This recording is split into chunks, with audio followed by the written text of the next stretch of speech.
Hello, and welcome back to the channel. Relax, take a deep breath, and slowly close your eyes as you drift off to sleep to the full story of the Chalice dungeon lore of Bloodborne.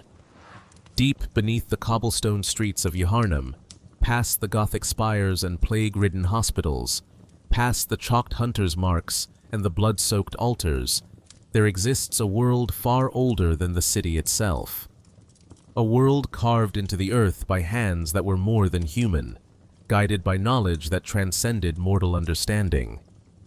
These are the Chalice dungeons, and they hold secrets that even the healing church, in all its hubris and ambition, could barely begin to comprehend. Tonight, we descend into these ancient labyrinths. We'll walk corridors that have stood silent for countless ages, explore chambers where gods once slumbered, and uncover the tragic history of a civilization that reached too far into the cosmos and paid the ultimate price. This is the complete story of the Chalice dungeons, a tale of superhuman beings, eldritch gods, cursed bloodlines, and the endless cycle of ambition and ruin that connects the ancient Pthumerians to the doomed citizens of Yharnam.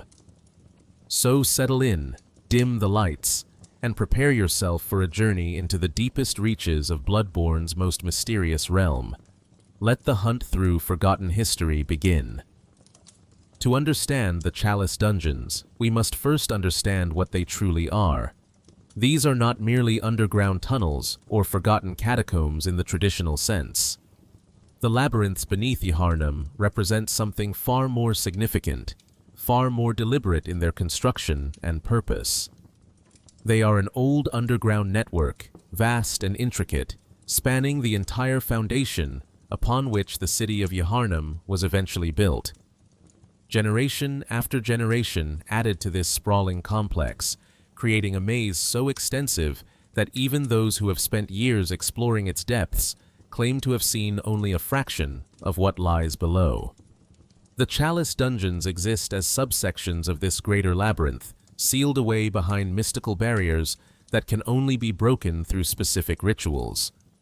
To access these forgotten places, one must possess a holy chalice and conduct a ritual at one of the ritual altars found within the hunter's dream. The chalices themselves are ancient artifacts, objects of worship even in their time, each one corresponding to a different section of the labyrinth below. Some open pathways to the primary Pthumerian ruins, others to peripheral catacombs, and still others to lands that were devoured by sand or touched by the cosmos itself. When conducting a chalice ritual, the hunter must provide not only the chalice itself, but also specific materials as offerings. These materials vary depending on which section of the labyrinth you wish to access. Ritual blood serves as the foundation of these ceremonies, a substance that seems to hold power over the seals that lock the dungeons away. The deeper you wish to delve, the purer and more potent the blood required. Alongside the blood, other materials are needed. Tomb mold, which grows in the presence of death and decay, seems to resonate with the ancient nature of these places. Various other items, from bloodshot eyeballs removed swiftly after death to the remains of unfortunate children touched by curse and scourge, all play their part in breaking the seals that guard the old labyrinth. The process of breaking these seals reveals an interesting truth about the nature of the dungeons themselves. When using a standard chalice, the dungeon that manifests remains static. The same corridors, the same chambers, the same enemies in the same locations. Yet when using what are called root chalices, something different happens.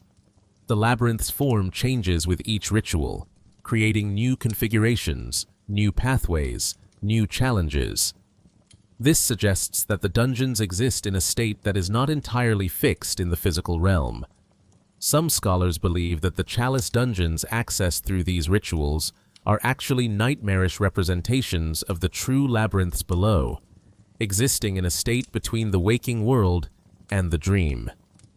Evidence for this can be found in the Nightmare Frontier, where messengers hold blue lanterns identical to those found throughout the Chalice dungeons, hinting at a connection between the nightmare realms and these ancient underground places. The architecture within the dungeons tells its own story. The construction is unlike anything found in Yharnam proper. Massive stone blocks, fitted together with impossible precision, form walls that have stood for ages beyond counting. The chambers are vast, their ceilings lost in shadow, their floors marked with intricate patterns that might be decorative or might serve some arcane purpose known only to their creators. Red banners hang throughout many sections of Pthumeru, decorated with extensive flower patterns that speak to a culture with sophisticated artistic sensibilities. The stonework itself varies from place to place. In the primary Pthumerian labyrinths, everything speaks of ancient grandeur, of a civilization at the height of its power. In the Hintertombs, the peripheral catacombs, the construction becomes more utilitarian, more focused on the grim business of housing the dead. In Loran, the architecture shows signs of desperation, of a culture fighting against something that was consuming it from within. And in Iz, the very stones seem to blur at the edges, as though the walls themselves are unsure whether they belong entirely to this world or another. Throughout these dungeons, certain elements remain consistent. There are always three main lamps, points of light that serve as safe havens in the darkness, places where the hunter can rest and regroup before pushing deeper. The dungeons are structured in layers, typically 3 or 4 depending on the depth and type of the labyrinth. Each layer must be conquered in turn, with powerful guardians waiting at the end of each section. The layout follows patterns that, once you understand them, become familiar. The Chamber of the Seal, where you first arrive, is always enemy-free, giving you a moment to prepare. From there, linking rooms and corridors lead to the main areas, marked by yellow lanterns that guide your path. Side areas offer treasure and additional challenges, marked by blue candles once they have been cleared. Lever rooms, guarded by powerful enemies like the Merciless Watchers or Labyrinth Warriors, must be reached to unlock the main progression gates, marked by purple lanterns that turn blue once opened. But the dungeons are not merely empty chambers waiting to be explored. They are filled with dangers both physical and arcane. Traps line many corridors, mechanisms designed by both the Pthumerians and the Watchers who continue to maintain these places. Swinging blades, rolling boulders, floors that give way to pits of spikes, toxic gas that seeps from vents in the walls. These defenses were meant to repel tomb raiders, to protect what lies within from those who would seek to plunder the tombs of the gods. Yet experienced explorers can turn these same traps against the denizens of the dungeons, using them to eliminate threats or create openings in otherwise overwhelming encounters. The creatures that inhabit these places are varied and terrifying. Some are the descendants or remnants of the Pthumerians themselves, still guarding their ancient domain despite the countless ages that have passed. Others are beasts, some natural and others distinctly unnatural, that have made their homes in the darkness below. And then there are the kin, those beings touched by the Great Ones themselves, creatures that blur the line between the earthly and the cosmic. Each type of enemy has its own strengths, its own weaknesses, its own place in the ecology of these subterranean realms. Perhaps most intriguing are the illusory walls that can be found throughout the dungeons. These false barriers hide secret chambers, treasure rooms, and shortcuts that can make navigating the labyrinth significantly easier. They appear as normal walls, but emit a faint sound, a sort of ethereal whisper that the attentive can detect. Striking these walls causes them to fade away, revealing what lies beyond. In the fixed dungeons like Lower Pthumerian Labyrinth, these walls appear in specific, known locations. But in the Root Chalice dungeons, their placement becomes random, adding another layer of mystery and discovery to each exploration. The Chalice dungeons also serve a very practical purpose for those hunters brave or foolish enough to delve into their depths. Within these ancient halls can be found blood gems of incredible power, far superior to anything available in Yharnam proper. Runes that enhance the hunter's abilities in ways that can fundamentally change how they approach combat. Lost and uncanny versions of weapons, variations on familiar armaments that accept different types of blood gems in different configurations, allowing for specialized builds tailored to specific purposes. Materials for creating more chalices, for delving deeper still into the labyrinth. And blood echoes, the crystallized essence of blood and will that serves as both currency and power in the world of Bloodborne, can be harvested in vast quantities from the enemies that lurk below. But beyond the practical benefits, beyond the treasure and the power to be gained, the Chalice dungeons offer something far more valuable to those who seek understanding. They offer truth. The truth of what came before Yharnam, the truth of what the Healing Church built their entire civilization upon, the truth of the cycles that have repeated throughout history, civilizations rising in their pursuit of the divine, only to fall into ruin and nightmare. To explore the Chalice dungeons is to walk through living history, to see with your own eyes the fate that awaits those who seek communion with powers beyond mortal ken. And so hunters descend, driven by greed or curiosity, or the simple desire to test themselves against the greatest challenges the night has to offer. They break the seals with blood and ritual. They walk halls that have not echoed with footsteps for generations untold. They face horrors in the dark, and sometimes, if they are skilled enough and lucky enough, they return to the surface with treasures and knowledge. But often, they do not return at all, becoming just another set of bones moldering in the endless depths, another forgotten casualty of the hunt through the tomb of the gods. To understand the Chalice dungeons, one must understand those who created them. The Pthumerians were not human, not in the way we typically understand the term. They were superhuman beings, creatures that took humanoid form but possessed capabilities far beyond mortal limits. Their skin was pale, a sickly gray that seemed almost corpse-like even in their prime. Their faces were strange and unsettling, with mouths permanently agape in expressions that might be mistaken for horror or ecstasy or simply the result of having gazed too long into truths that no living thing should witness.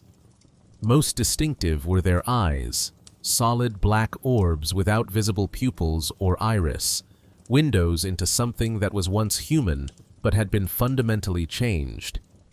The Pthumerians carved out the old labyrinth with their own hands, but they did so with purpose beyond mere shelter or habitation. They built these vast underground complexes to serve a specific function, one that defined their entire civilization and ultimately led to their transformation into something other than what they had been. The labyrinths were tombs, yes, but not tombs for their own dead. They were tombs for gods, or more precisely, for the Great Ones, those beings that exist on planes of reality beyond human comprehension, entities that could perhaps be described as gods, though the term fails to capture the full nature of what they are. In the beginning, the Pthumerians served as guardians. They were simple keepers of the slumbering Great Ones, caretakers of beings whose very presence in the physical world seemed to bend reality around them.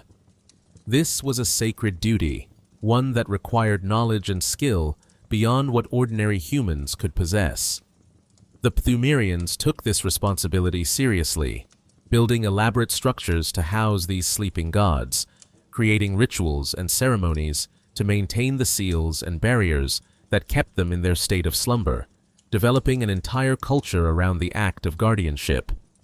But in performing this duty, something remarkable happened. Through their proximity to the Great Ones, through their constant interaction with beings of cosmic significance, the Pthumerians gained access to what is referred to as the Eldritch Truth. This was not merely knowledge in the conventional sense. This was fundamental understanding of the nature of reality itself, insight into the mechanisms that underlie the cosmos, awareness of dimensions and planes of existence that ordinary minds cannot even conceptualize. The eldritch truth transformed them, granted them abilities that would seem like magic to those who had not been similarly enlightened. One of the most notable abilities the Pthumerians developed was mastery over fire.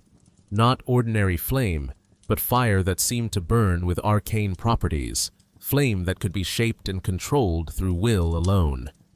The oldest keepers, those who had served the longest and delved deepest into the eldritch truth, achieved something even more remarkable. Through a ceremony of flame, they cremated both body and soul, transforming themselves into eternal beings of ash. These keepers of the old lords, as they came to be known, gained immortality of a sort, existing in ashen form to continue their sacred duty of guarding the slumbering gods long after their original flesh had burned away.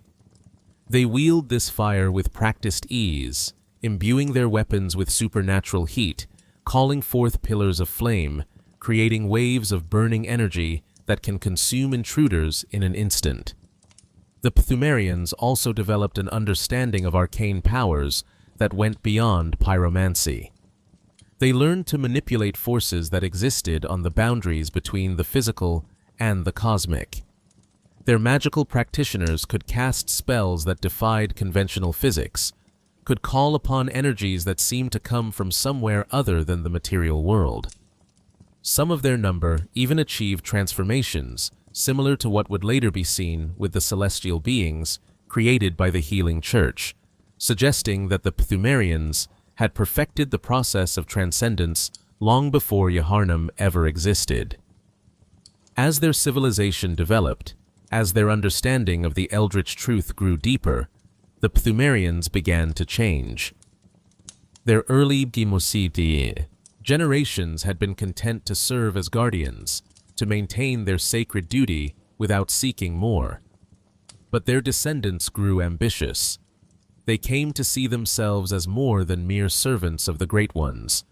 They believed themselves worthy of leadership, of sovereignty, and so they did something that would define the later stages of their civilization.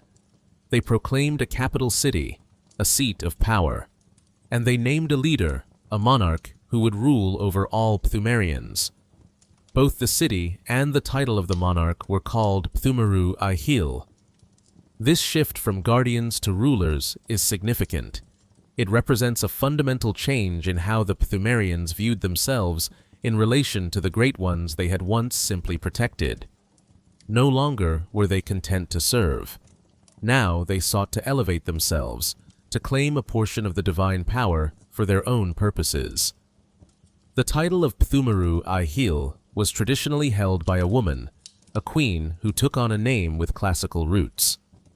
This tradition of female monarchs suggests that Pthumerian culture placed special significance on women when it came to matters of divine power and rulership, perhaps recognizing something in the feminine nature that made it more suitable for communion with the Great Ones. The physical appearance of the Pthumerians reflected their transformation through contact with the eldritch truth. They were tall and thin, their frames stretched in ways that seemed almost skeletal. Despite this apparent frailty, they possessed great strength, able to wield weapons and engage in combat with surprising ferocity. Their movements were fluid yet unsettling, as though they understood motion in ways that allowed them to bend the normal rules of how bodies should move through space. Those who survived into the present day retain these characteristics, shambling through the dungeons they once built, still performing their duties, even though the civilization that gave them purpose has long since fallen into ruin. The Pthumerians developed sophisticated weapons and combat techniques. Their nobility wielded curved blades called shotels, weapons designed to hook around shields and strike at opponents who thought themselves protected. These weapons could be split into two, wielded in each hand for a flurry of attacks that could overwhelm even skilled opponents. The Pthumerian elders, the oldest and most powerful of their kind, used staves that could transform into various forms, a spear for thrusting attacks, a crossbow for ranged combat, a scythe for sweeping strikes, a morning star for crushing blows. These transforming weapons suggest that the Pthumerians had developed trick weapons, those distinctive tools that can change form mid-combat, long before Gehrman supposedly invented them in Yharnam. The principles were there, waiting in the deep, known to an ancient culture that had been dust for ages before the first hunter ever walked the streets above. The culture of the Pthumerians was rich and complex. The red banners with their flower patterns that hang throughout their ruins speak to aesthetic sensibilities, to a people who valued beauty alongside knowledge. Their architecture displays not just functional skill, but artistic vision, creating spaces that inspire awe even in their current state of decay. They had traditions around wedlock and marriage, though these were not the same as human customs. For the Pthumerians, marriage was a blood contract, something permitted only to those slated to bear special children. This suggests they understood genetics or bloodline in ways that went beyond normal comprehension, that they knew how to breed for specific purposes, for offspring that would be suitable vessels for forces beyond the mortal realm. But for all their achievements, for all their power and knowledge, the Pthumerians made a critical error. They built their entire civilization on proximity to the Great Ones. They drank deeply of eldritch truth. They sought to elevate themselves to divine status, and in doing so, they set themselves on a path toward inevitable ruin. What exactly destroyed the Pthumerian civilization is not entirely clear. Different parts of their domain fell to different fates. The main labyrinth of Pthumeru seems to have simply stopped. The people turned to ash, or fled, or died, leaving behind empty halls and silent chambers. Other regions suffered more specific calamities, as we shall explore in depth when we discuss Loran and the other labyrinths. What we do know is that by the time the Healing Church began exploring beneath Yharnam, the Pthumerians were already long dead as a civilization. Only remnants remained, individual survivors, or perhaps entities preserved beyond death, still walking the halls they had carved millennia before. These survivors continue their ancient duties, guarding the tombs, protecting the secrets, attacking any who intrude upon their domain. They are echoes of what once was, shadows of a superhuman race that reached too far and paid the price that all who seek to commune with gods must eventually pay. The legacy of the Pthumerians extends far beyond the physical structures they left behind.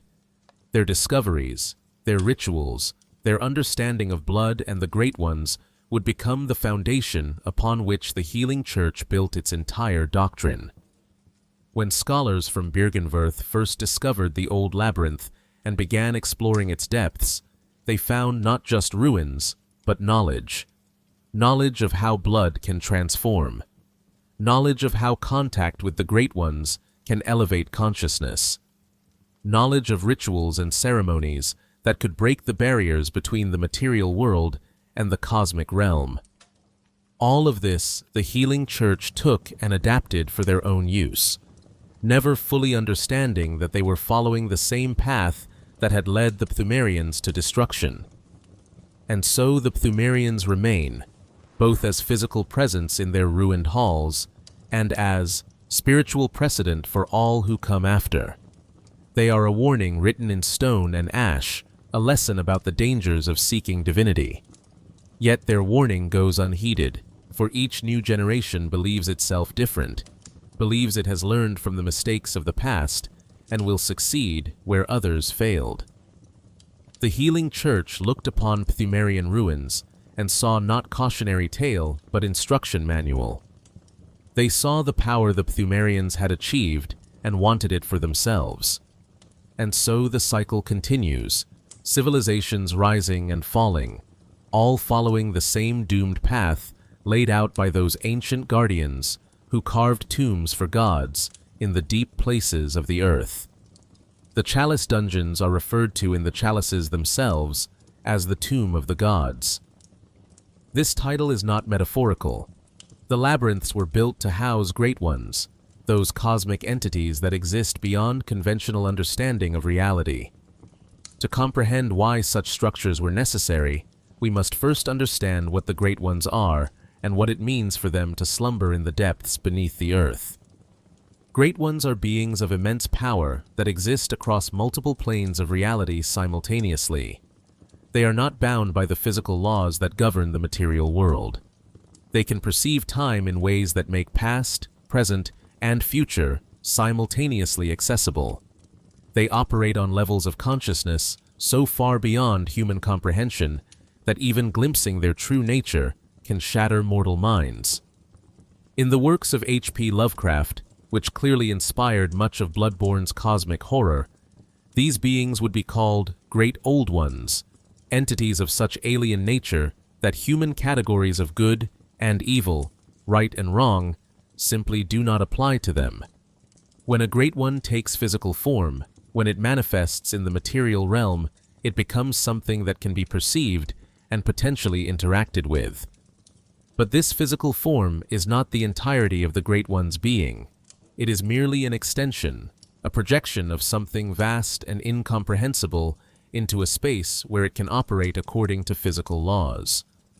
This is why, when hunters manage to slay a Great One, they have not truly killed it.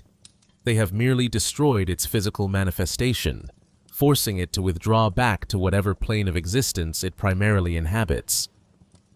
The Great One itself continues to exist, waiting for the right conditions to manifest again. The Pthumerians understood this better than anyone. They knew that the Great Ones required places of power, locations where the barriers between worlds were thin, where the cosmic could more easily touch the material. They carved the labyrinth specifically to serve this purpose, creating chambers that could contain the physical forms of Great Ones, designing the entire structure to facilitate the presence of these beings. The term tomb is apt because the Great Ones within were meant to be in a state of slumber, resting in the deep, their conscious awareness dormant even as their presence continued to affect the world around them. But why would the Great Ones choose to slumber? What purpose does this serve for beings of such vast power? Based on what we observe, it seems that being fully conscious and present in the material world causes the Great Ones some form of distress or difficulty. One interpretation is that the density of physical reality proves oppressive to beings accustomed to existing in more fluid, transcendent states. It could be that maintaining a focused presence in our dimension requires effort or sacrifice that they prefer to avoid. Whatever the true reason, the Great Ones appear to prefer existing in a state of dormancy, their attention turned inward or scattered across the cosmos, awakening only when specific conditions call them forth. The Pthumerians' role as guardians takes on new significance with this understanding. Based on their designation as protectors of the slumbering Great Ones, it seems they were not merely watching over sleeping gods to prevent them from being disturbed. They likely were actively maintaining the conditions necessary for the Great Ones to remain in slumber, performing rituals and ceremonies that reinforced the seals and barriers, ensuring that the cosmic entities could rest undisturbed. This would have been crucial work, for a Great One fully awakened and present in the material world could be catastrophically dangerous, not out of malice, but simply because its very existence warps reality around it in ways that are incompatible with mortal life. The Great Ones are described as sympathetic in nature. This is a curious phrase that requires unpacking. It does not mean they are kind or compassionate in the way humans understand those terms. Rather, it means they respond to the mental and emotional states of mortals. When a human prays or makes offerings or performs rituals directed toward a Great One, the entity notices. It may respond. A bereaved German fashioned a doll in the image of his lost student Maria and prayed to a Great One to bring it to life. The moon presence answered, animating the doll and creating the foundation of the hunter's dream. When the scholars who massacred the fishing hamlet inhabitants called upon Kos to curse them, she listened, creating the hunter's nightmare as punishment for their crimes. When the desperate call for aid, or wisdom, or power, the Great Ones hear and sometimes answer. But this sympathy is not without cost. The Great Ones long for children, yet every infant born to them dies or is stillborn.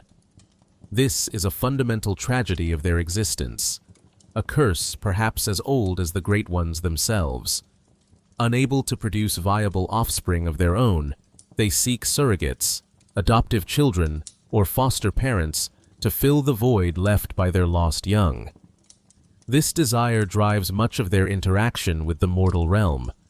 They do not have children to give, but they yearn for them nonetheless, and this yearning shapes their relationship with humanity and other mortal races. The Pthumerians appear to have understood this need and sought to use it to their advantage. Based on the Ring of Betrothal description, which tells us that in the age of the Great Ones, wedlock was a blood contract only permitted to those slated to bear special children, we can infer that their tradition of breeding special children was directly tied to the Great Ones' desire for offspring. It seems Pthumerian women would enter into wedlock through these blood contracts, becoming pregnant with children who were not entirely of mortal origin. These special children likely served as anchors between the worlds, beings that could commune with the cosmic while remaining tied to the physical. They may have been intended as gifts to the Great Ones, surrogates, to ease their endless yearning for lost children. But this practice was dangerous in the extreme. The special children were not always stable. The mixing of cosmic and mortal natures created beings who were prone to curses and afflictions, whose very existence could be a source of suffering, both to themselves and to those around them. The blood of the Great Ones transformed those who carried it, granting powers but also bringing madness, deformity, or worse. Yet the Pthumerians persisted in this practice, believing it necessary to maintain their relationship with the beings they guarded. The term slumbering Great Ones also raises questions about the actual state of these entities within the labyrinths. Were they truly sleeping in a conventional sense? Or were they in some other state, perhaps with their consciousness focused on other planes of reality, while their physical forms remained dormant below? The Yharnam stone, an artifact related to Queen Yharnam herself, provides some insight. Its description states that the queen lies dead, but her horrific consciousness is only asleep and stirs in unsettling motions.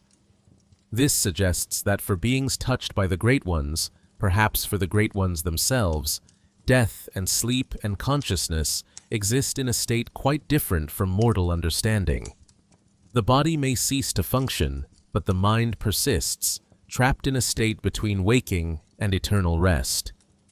This understanding casts new light on what the labyrinths truly are. They are not merely tombs in the sense of burial places.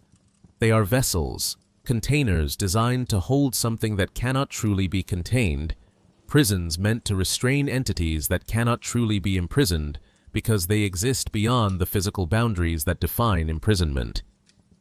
The seals that lock the dungeons away are not physical barriers, but mystical ones, requiring specific rituals and offerings to break.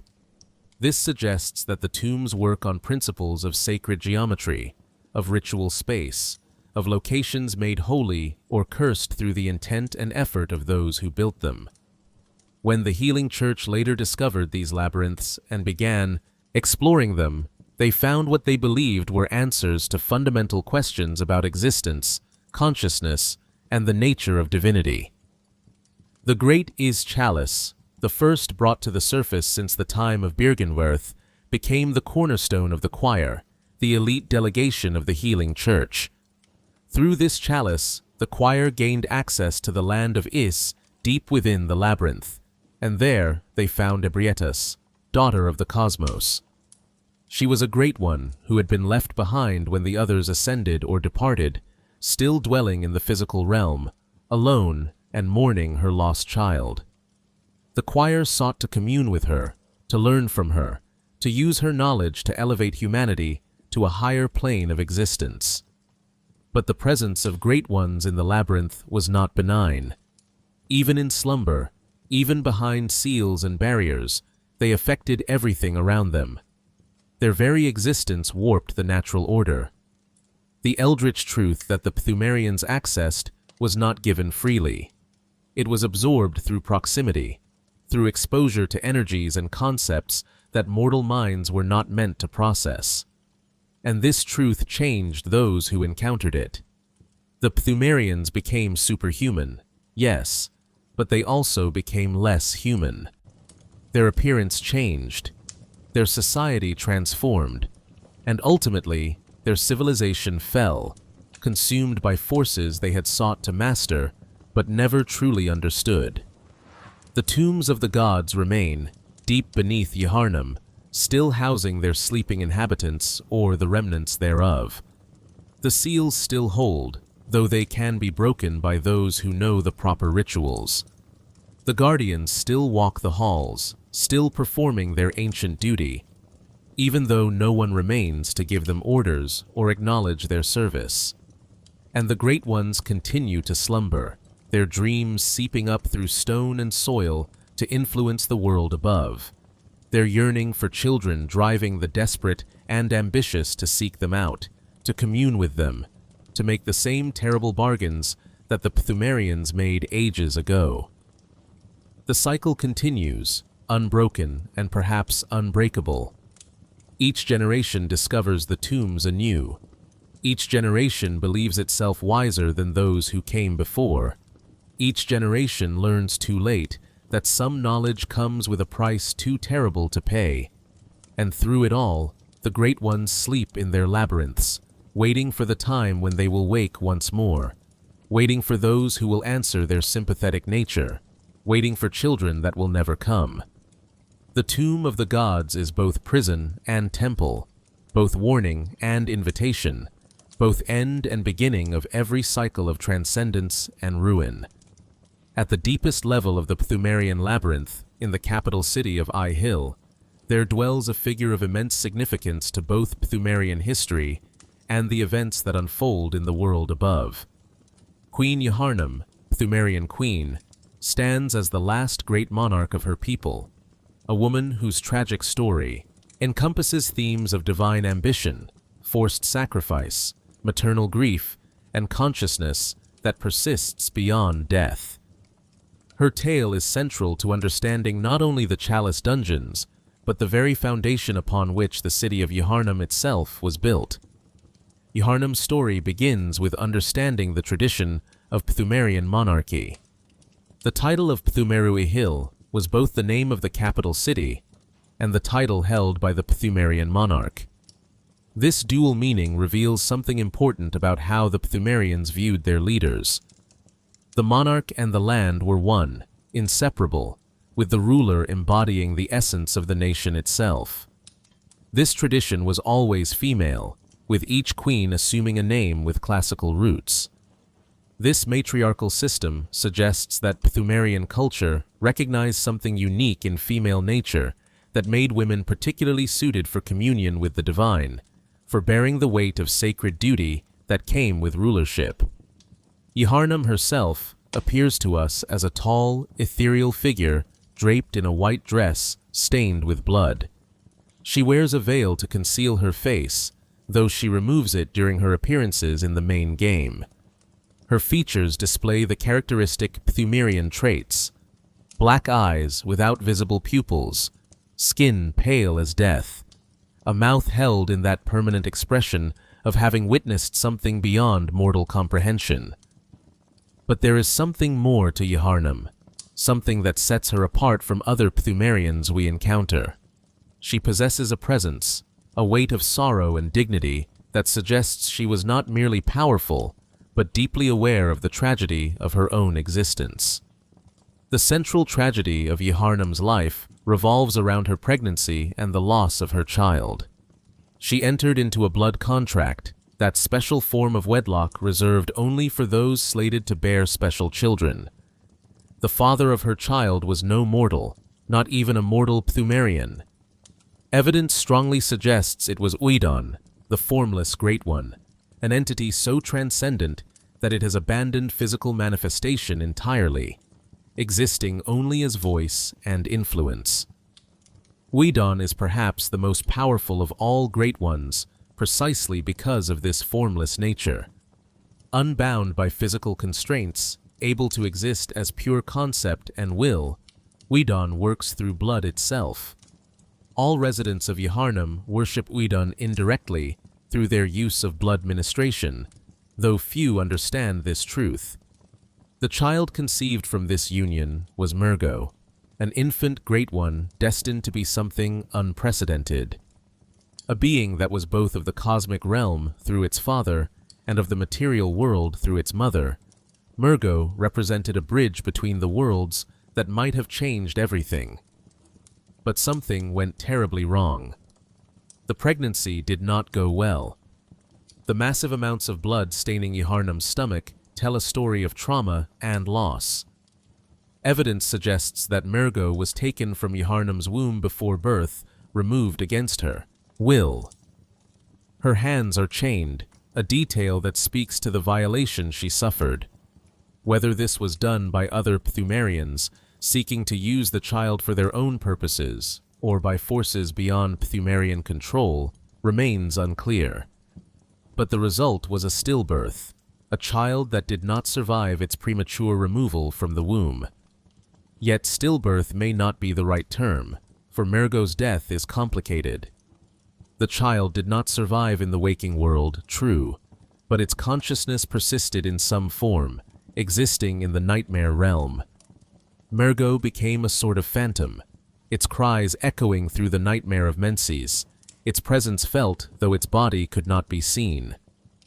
This state of being simultaneously dead and not dead reflects the confused nature of life and death for entities touched by the Great Ones.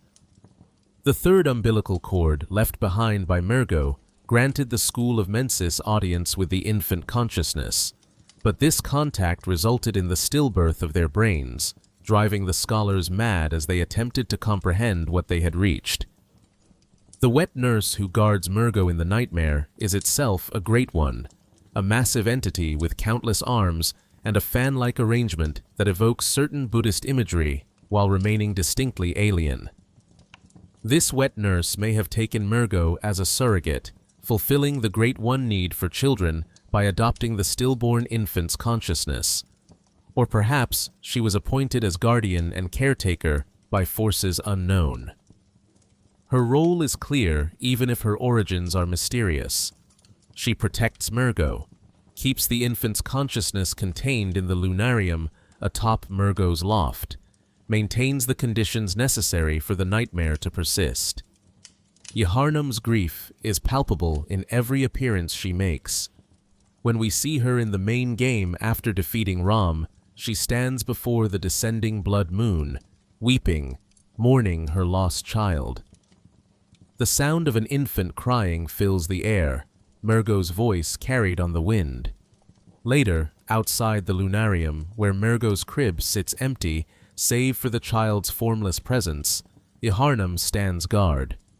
She bows to the hunter after Mergo is freed, a gesture of gratitude and release. Her consciousness has remained aware through all the ages since her death, trapped in a state between worlds, unable to rest because of her connection to her lost child. Only when Mergo is finally silenced, when the hunter defeats the wet nurse and allows the infant consciousness to disperse, does Yharnam find a measure of peace. The city of Yharnam itself takes its name from this queen. The healing church founders, familiar with the tombs beneath their city, chose to honor the last Pthumerian monarch by naming their new civilization after her. This was perhaps meant as respect, or perhaps as a statement of intent. They built their city directly atop the old labyrinth, constructed their grand cathedral above the ruins of Pthumeru Hill. They knew of the queen below, knew of the power that had once resided in this place, and they sought to claim that power for themselves. In naming their city Yharnam, they created a symbolic link between the old civilization and the new, between the Pthumerians, who had first communed with the Great Ones, and the modern scholars who sought to do the same. But this connection runs deeper than mere symbolism.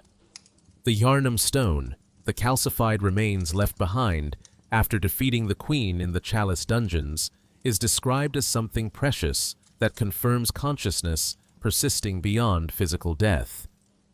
The Queen lies dead, but her horrific consciousness is only asleep, stirring in unsettling motions. This artifact resembles a petrified fetus, which has led to much speculation about its true nature. Some believe it represents Mergo, or a portion of Mergo's remains. Others think it might be connected to the orphan of Kos, another stillborn child of a Great One whose tragedy echoes Yharnam's own. The truth may be that the Yharnam stone represents something more abstract, a crystallization of grief and loss, a physical manifestation of a mother's suffering given form through the strange physics of the cosmic realm. When encountered in the great Pthumeru Chalice dungeon, Yharnam is still pregnant with Mergo. This raises questions about time and causality in the dungeons. Is this an earlier point in her timeline? Or do the dungeons exist outside normal temporal flow, showing us moments from the past as if they were still present? Yharnam's abilities in this encounter reflect both her royal status and her connection to the Great One within her womb. She wields a dagger with skill and grace, her movements fluid despite her pregnancy. The child in her womb cries throughout the battle, and these cries can paralyze the hunter, freezing them in place as Mergo's power manifests even before birth. As the battle progresses, Yharnam's dress becomes bloodier, a visual representation of the trauma she is enduring. At low health, she empowers her dagger with her own blood, transforming it into something resembling a sword, demonstrating the Pthumerian understanding of blood as both power source and weapon. In her second phase, Yharnam creates clones of herself, mirror images meant to confuse and overwhelm the hunter. The true Yharnam can be identified by her pregnancy, her swollen belly marking her as the real target among the duplicates.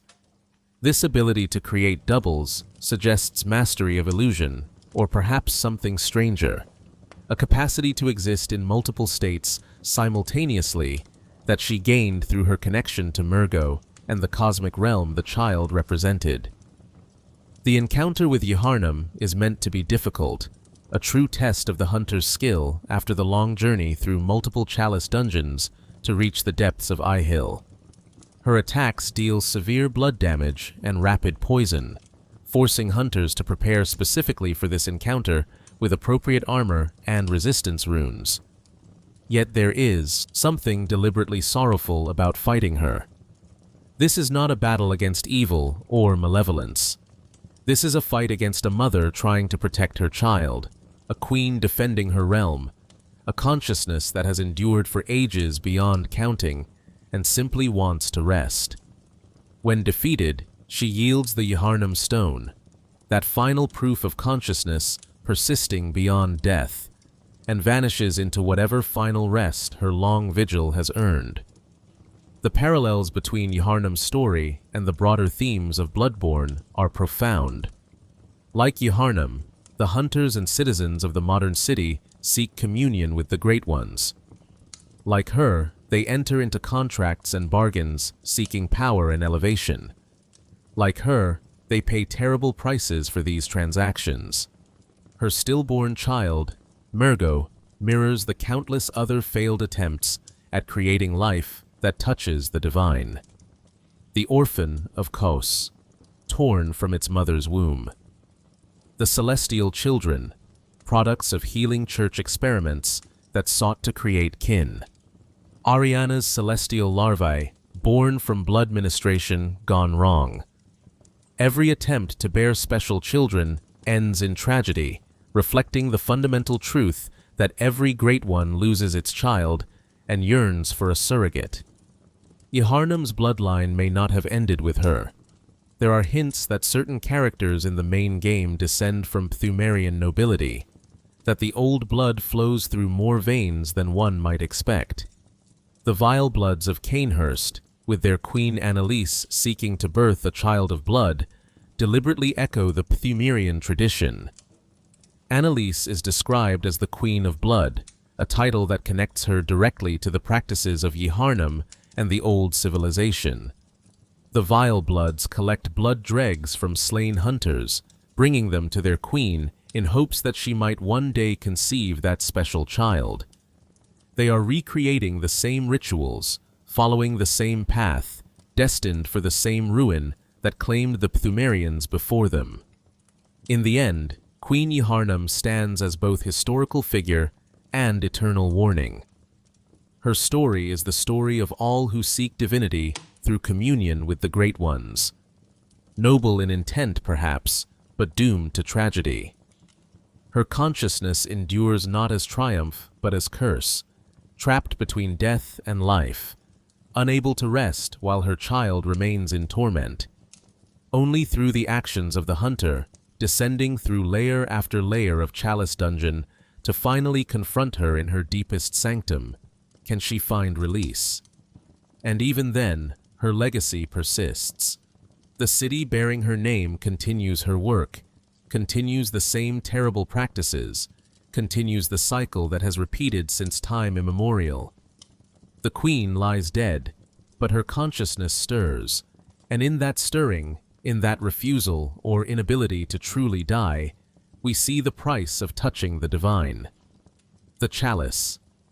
Dungeons are not a single unified structure, but rather 4 distinct labyrinth systems, each with its own history, its own characteristics, its own story of rise and fall. Understanding these 4 primary labyrinths, Pthumeru, Hintertomb, Loran, and is essential to comprehending the full scope of what lies beneath Yharnam and what the ancient civilizations achieved and suffered in their subterranean domains. Pthumeru represents the primary labyrinth, the heart of the ancient Pthumerian civilization. These are the central ruins, the main body of the old underground network. When we speak of Pthumerian architecture and culture, it is primarily these chambers we reference. The ruins of Pthumeru display the civilization at its height, with grand halls and impressive stonework, elaborate rituals preserved in carved reliefs, massive chambers that once housed important ceremonies and gatherings. The layout speaks of a highly organized society with clear hierarchies and specific purposes for each space. The Pthumerian labyrinths descend in stages, each depth taking the explorer further into the earth and further back into the history of this ancient civilization. The early depths show Pthumerian culture in its prime, when the Guardians were still confident in their role, when the structures were well maintained and the rituals were performed with precision. Deeper levels reveal signs of strain, of a civilization beginning to buckle under the weight of its own ambitions. And at the very bottom, in the great Pthumeru Defiled Chalice, we find the capital itself, or what remains of it, the seat of Pthumerian power, now silent and empty, save for the consciousness of the last queen. The enemies encountered in Pthumeru reflect the various strata of Pthumerian society. Common laborers and soldiers shamble through the halls, still armed and dangerous, even in their current state. Pthumerian sorcerers demonstrate the arcane knowledge that was commonplace among the more educated classes. Watchers, eternally vigilant guardians, armed with their distinctive weapons, patrol key passages and defend important locations. And at the deepest levels, we encounter the Pthumerian nobility, the descendants who wield their paired shotels with devastating skill, and the elders with their transforming staves that can shift between multiple weapon forms at will. The materials required to access the Pthumerian dungeons are relatively straightforward. Ritual blood forms the foundation, with higher depths requiring purer grades. These labyrinths also demand tomb mold, that fungal growth that flourishes in the presence of ancient death. For the deepest reaches, additional materials become necessary. Red jelly that can only be found in certain specific locations, living string dropped by enemies touched by the cosmic realm, and for the final descent into Eye Hill, the right of the Great Ones themselves must be invoked. The Hintertombs represent something different. These are described as the peripheral catacombs of the old underground labyrinth, secondary structures that serve a distinct purpose from the main Pthumerian ruins. Where Pthumeru housed the living civilization and the tombs of gods, the Hintertombs are focused almost entirely on death. These are unceremonious catacombs filled with graves and decay, lacking the grand architecture and elaborate decoration found in the primary labyrinths. They are utilitarian spaces, built to house the dead, and nothing more. Most intriguing about the Hintertombs is that they continue to expand even in the present day. The Watchers, those eternal guardians who persisted long after Pthumerian civilization fell, continue their work in these peripheral catacombs. They dig new passages, create new chambers, expand the network of graves. This suggests the Hintertombs serve an ongoing function, rather than being merely historical ruins. Perhaps they house the bodies of those who die in the dungeons, tomb raiders, and hunters who fail in their explorations. Or perhaps the Watchers simply continue their ancient duty because that is what they were created to do, unable to stop even when there is no longer any clear purpose to their labor. The Hintertombs are described as cesspools of noxious snakes and insects, and indeed these creatures infest many of the chambers. Unlike the relatively clean stone of Pthumeru proper, the Hintertombs show advanced decay and degradation. The air is foul. The stone weeps with moisture. Pools of toxic water collect in low places.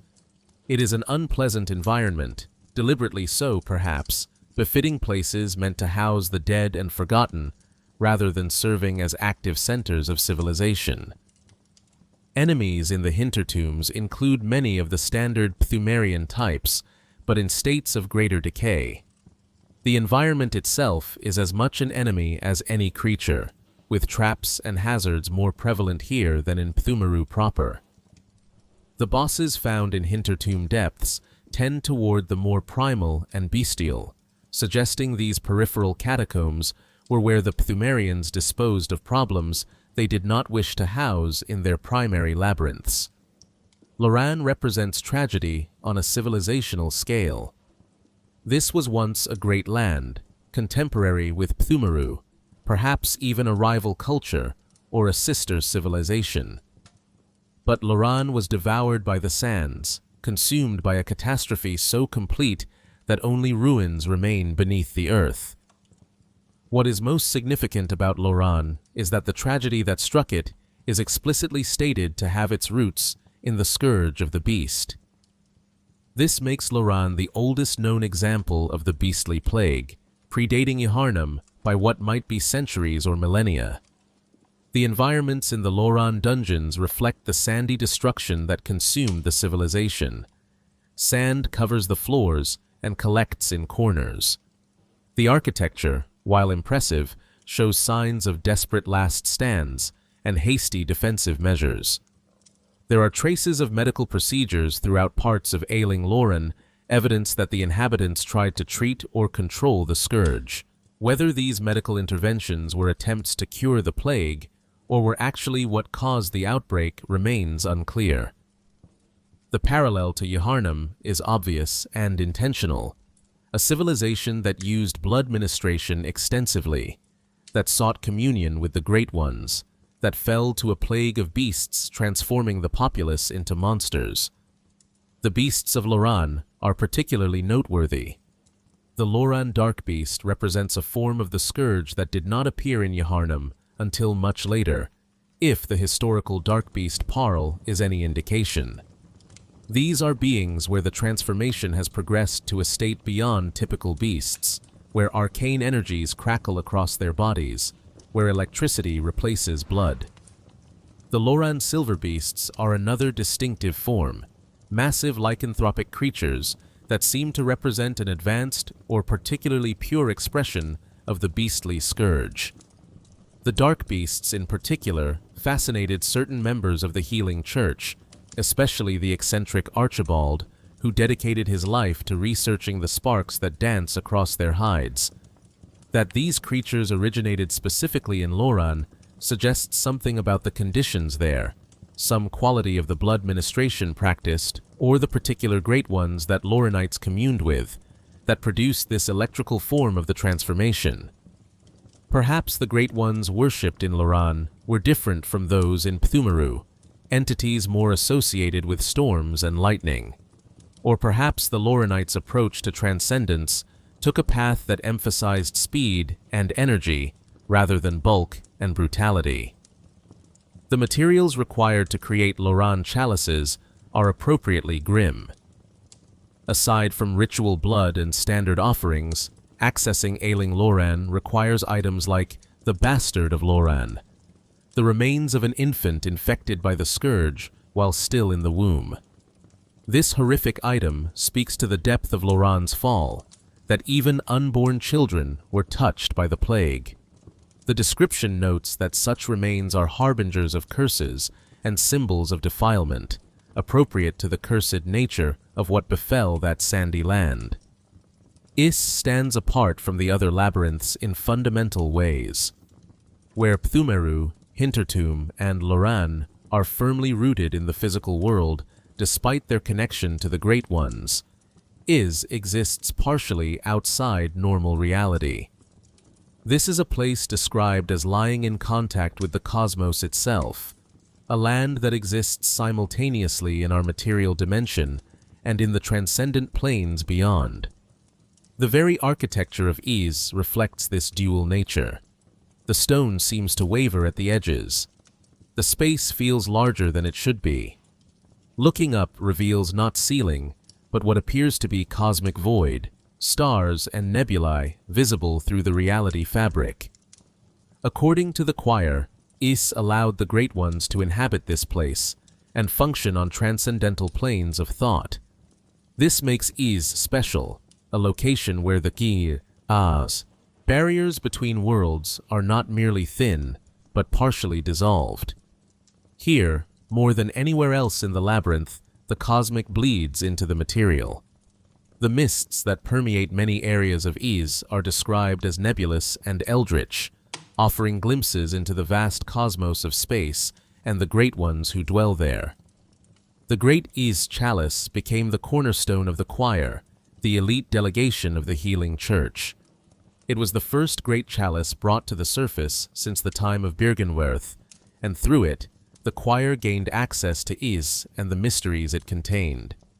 Most significantly, they found Ebrietas, daughter of the cosmos, a great one who had been left behind when others of her kind departed or ascended. Ebrietas became the focal point of choir research, their direct line to cosmic truth, their living proof that communion with the Great Ones was possible. The enemies in Is reflect its cosmic nature. Most of the life forms here are kin, those beings touched or created by the Great Ones. Brain suckers, those squid-headed horrors that drain insight with their grasping attacks. Celestial minions, small blue creatures that appear almost childlike in their proportions, but distinctly alien in their features. Celestial emissaries, larger versions that have transcended to become great ones in their own right through revelation of higher planes. Garden of Eyes, grotesque amalgamations of eyeballs and plant-like flesh that represent attempts at forced transcendence gone wrong. Ebrietas herself can be found in the depths of Is, not just in her encounter in the upper cathedral ward of the main game, but also in the great Is chalice at Layer 3. This dual presence raises interesting questions. Is the Ebrietas in the cathedral the same being as the one in the dungeon? Or are there multiple Ebrietas, or perhaps the same Ebrietas existing in multiple locations simultaneously due to her multidimensional nature? The nature of ease makes such paradoxes not only possible, but likely. In a place that touches the cosmos, conventional rules about singular existence and spatial occupation break down. The materials required to access ease are appropriately exotic. Pearl slugs, those strange creatures that seem to be from another world entirely. Large amounts of arcane haze, crystallized remnants of cosmic energies. These materials reflect Ease's nature as a place where the arcane and cosmic are more prevalent than the earthly and material. Creating Ease dungeons requires not just blood, but cosmic residue, not just tomb mold, but evidence of transcendence. Each of these 4 labyrinths represents a different aspect of the ancient world's interaction with the Great Ones. Pthumeru shows structured civilization attempting to guard and control divine forces. Hintertomb reveals the grim necessity of dealing with death and disposal in a culture built on proximity to the cosmic. Loran demonstrates the catastrophic failure that comes from losing control, from allowing the transformative powers of blood ministration to run rampant. And Ease presents a vision of what successful transcendence might look like, a place where the material and cosmic achieve a form of equilibrium, however unstable. Together, these 4 labyrinths create a complete picture of the ancient world beneath Yharnam. They show us civilizations that achieved wonders, that touched divinity, that carved their places in stone to last through ages. But they also show us the cost.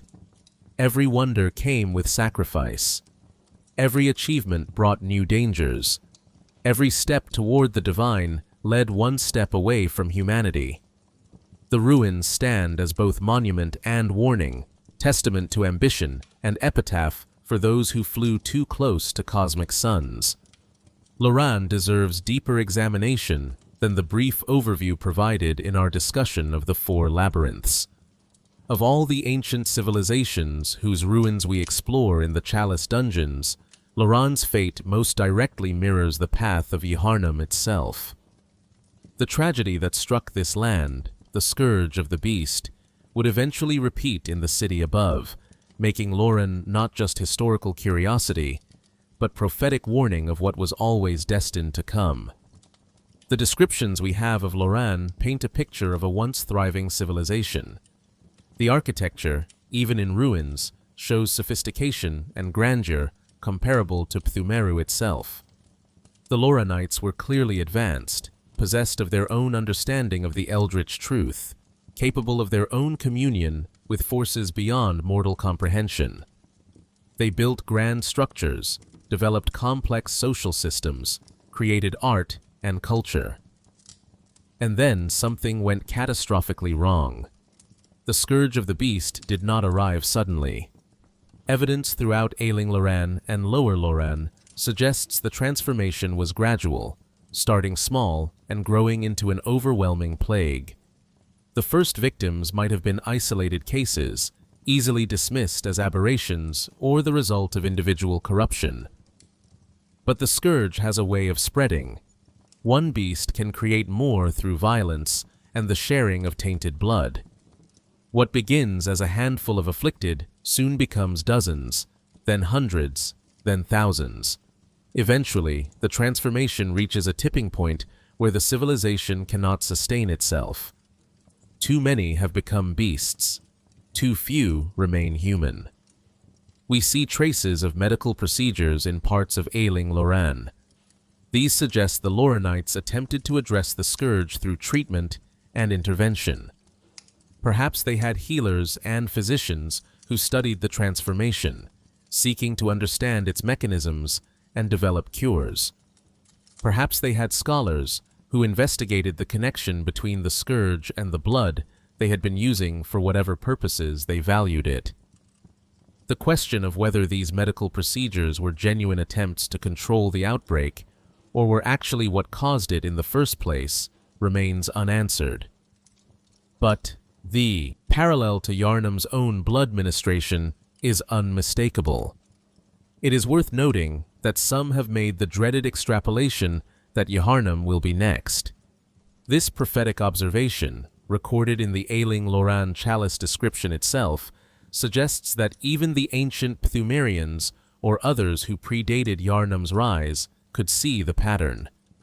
They recognized that Loran's fate was not unique, that any civilization built on blood ministration and communion with the Great Ones would eventually face a similar reckoning.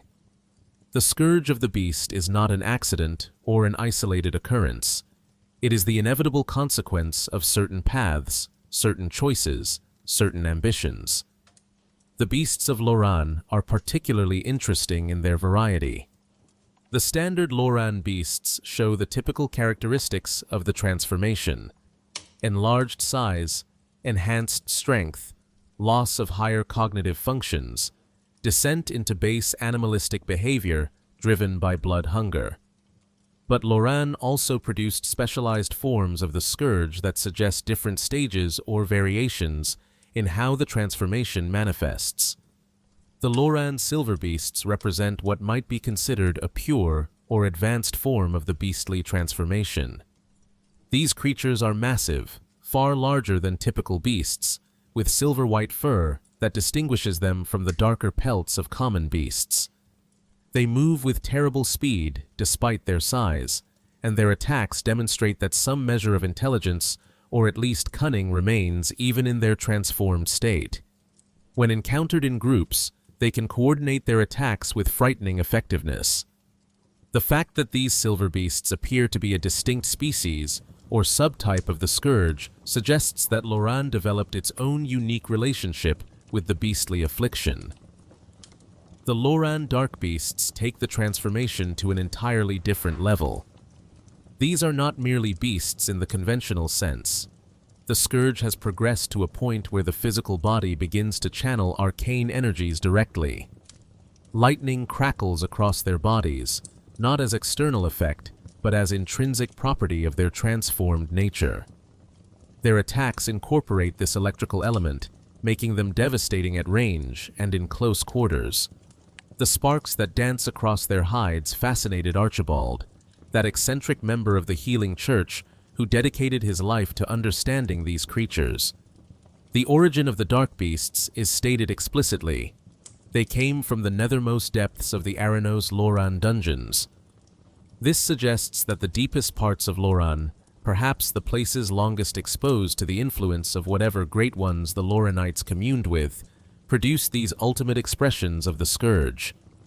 The electrical nature of the dark beasts could imply something about the Great Ones of Loran, perhaps entities associated with storms and lightning, though this remains speculation. What we do know is that these creatures represent cosmic forces of energy that differ from the blood and dreams that characterize Pthumerian connections. The environmental design of the Loran dungeons reflects the catastrophe that consumed the land. Sand is everywhere, not just coating surfaces, but actually buried in the foundations of structures, as though the civilization was literally swallowed by the earth. The phrase "devoured by the sands" is apt. This was not merely abandoned or destroyed, but consumed, engulfed, buried alive as the land itself seemed to rise up and bury what had been built upon it. Whether this geological disaster was natural or somehow connected to the Scourge and the Great Ones is unclear, but the imagery is powerful. A civilization buried beneath the earth, its grand structures reduced to half-revealed ruins poking through sand drifts. The enemies in Loran are heavily skewed toward beast types, which makes sense given the nature of its downfall. But there are also Pthumerian types present, suggesting either that Pthumerians lived in Loran alongside the native population, or that the cultural exchange between the two civilizations was extensive enough that Pthumerian practices and possibly Pthumerian people became part of Loran's structure. The presence of Watchers in Loran dungeons also indicates that the same guardian traditions that existed in Pthumeru were established here, suggesting these two civilizations shared religious or cultural practices around the guarding of sacred spaces. The ailing Loran Chalice is typically accessed relatively early in the Chalice dungeon progression, available after defeating the amygdala in the Nightmare Frontier. This placement is interesting because it suggests a connection between the amygdala, a great one associated with nightmares and cosmic awareness, and the land of Loran itself. The lower Loran Chalice, accessed by defeating the abhorrent beast at the end of Ailing Loran, takes explorers even deeper into the ruined civilization, showing progressive stages of the catastrophe. The bastard of Loran material, required for certain high-level chalice rituals, is perhaps the most horrific evidence of how complete Loran's fall was. These are the remains of Loran infants infected by the scourge. The transformation touched even the unborn, corrupting children in the womb before they could ever draw breath. This represents the absolute nadir of the plague, when even procreation becomes source of horror. When the next generation is born already doomed, the civilization has truly reached its end.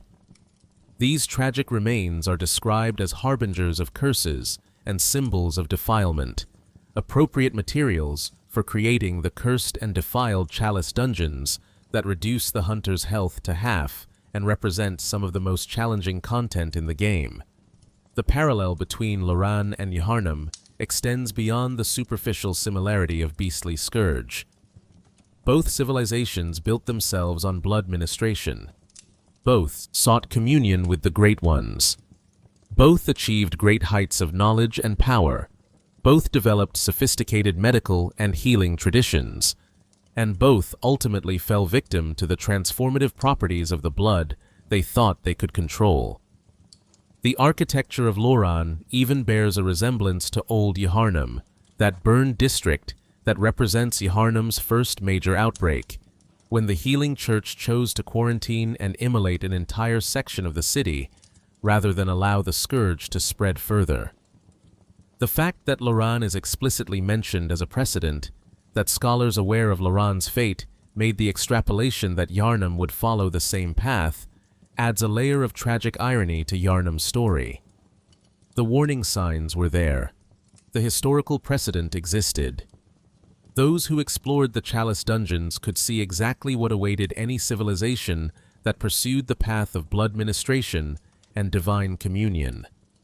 Yet despite this knowledge, despite the literal ruins of failed civilizations beneath their feet, the healing church and the people of Yharnam continued down the same path. They believed themselves different, believed they had learned from the mistakes of the past, believed their methods were more refined, and their understanding more complete. They were wrong. Loran stands as the clearest and most direct warning in all of Bloodborne's lore. It is not ancient prehistory with no relevance to the present. It is recent enough that similarities are unmistakable, that the cause and effect are clear, that no one with eyes to see could miss the lesson being taught. The land of Loran was devoured by the sands after the scourge of the beast consumed its people. The same fate awaits Yharnam. Not might await. Not could await if they are unlucky or careless. Will await, with the inevitability of the sun setting or the tide rising. The path has been set. The pattern established. All that remains is watching the tragedy unfold yet again. If Loran represents the cautionary tale of what not to do, Iz presents something more ambiguous. A vision of what success in communing with the Great Ones might look like, though success is perhaps too optimistic a term for what we find there. Iz is described as a land that lies in contact with the cosmos, a place where the boundaries between the material world and the transcendent planes have been deliberately thinned or perhaps partially dissolved. This makes Iz fundamentally different from the other labyrinths, a location that exists simultaneously in our dimension and in spaces beyond mortal comprehension. The architecture of Iz reflects this dual nature. The structures are built with the same ancient precision found throughout the old labyrinth, massive blocks fitted together with skill that seems beyond what physical tools alone could achieve. But there is something wrong with the geometry, something that troubles the eye and the mind. The angles are not quite right. The perspective shifts in ways that should be impossible. Ceilings seem higher than they should be. Walls further apart than visual reference suggests. And when one looks up, instead of seeing stone or void, one sees stars. Nebulae. The vast cosmos itself, visible through tears in reality's fabric, or perhaps through spaces where reality was never fully solid to begin with. The mists that permeate Is are described as nebulous and eldritch, offering glimpses into the vast cosmos and the great ones who dwell there. These are not natural fogs or simple moisture in the air. They are cosmic residue, the physical manifestation of places where different planes of existence overlap and bleed into each other. Walking through these mists, one feels a sensation of vastness, of being watched by something impossibly distant, yet simultaneously immediately present. The air itself seems charged with potential, pregnant with meaning that exists just beyond mortal ability to grasp. According to the choir, Is is a place that allowed the Great Ones to function on transcendental planes of thought. This suggests that in most locations, even other parts of the labyrinth, the Great Ones are constrained or limited by being in the material world. They must compress themselves, simplify their consciousness, operate according to rules that are foreign to their nature. But in Is, these limitations are reduced or removed. Here, they can be more fully themselves, can think and act in ways natural to their cosmic being, while still maintaining presence in the physical realm. This makes Is incredibly valuable and incredibly dangerous. Valuable because it offers a window into cosmic truth that is clearer and more direct than anywhere else. Dangerous because that very clarity can overwhelm mortal minds. The human brain did not evolve to process the kinds of information and experiences that Is makes accessible. To spend time in this place is to risk madness, transformation, or dissolution of self. Yet, the potential rewards, true understanding, cosmic insight, perhaps even transformation into something higher, draw seekers despite the dangers. The great Is Chalice became the cornerstone of the choir. This elite delegation of the healing church, comprised of the highest ranking and most knowledgeable members, made Is their primary focus. The chalice was the first great chalice brought to the surface since the time of Byrgenwerth, and through it, the choir gained access to this cosmic gateway. Their initial inquiries into the cosmos from within the old labyrinth led directly to the establishment of their order. Everything the choir did, all their experiments and research and horrific practices, stemmed from what they discovered and experienced in Is. Most significantly, they found Ebrietas, daughter of the cosmos. She is described as a great one left behind, abandoned when others of her kind departed or ascended to different planes. Whether she was forgotten or chose to remain or was unable to follow the others, we do not know. What we do know is that she dwells in the deepest reaches of Is, a massive slug-like being with tentacles emerging from her back, covered in eyes, with skeletal wings that allow limited flight despite their withered appearance. Her face appears split, covered in growths that might be fungus or might be something else entirely, and she possesses only 2 oval-shaped green eyes, where most kin display multiple bulging yellow orbs. Ebrietas became the choir's direct line to cosmic truth. They studied her, communed with her, sought to learn from her presence everything they could about the Great Ones and the cosmos beyond. She appears to have cooperated, at least to some degree, making her unique among Great Ones in her apparent willingness to coexist with and assist humans. Whether this cooperation stems from genuine sympathy, from loneliness after being abandoned, from inability to resist, or from motivations incomprehensible to mortal minds remains unclear. The choir used blood collected from Ebrietas to conduct their experiments. Iosefka, a member of the choir, demonstrated the effectiveness of this approach by using Ebrietas's blood to metamorphose her patients into kin. The transformation was more successful than earlier church experiments that had produced only the living failures or the partial transformations seen with Saint Adeline. The patients became celestial beings, whole entities with apparent agency, their heads swollen with eyes that marked them as true kin rather than merely transformed humans.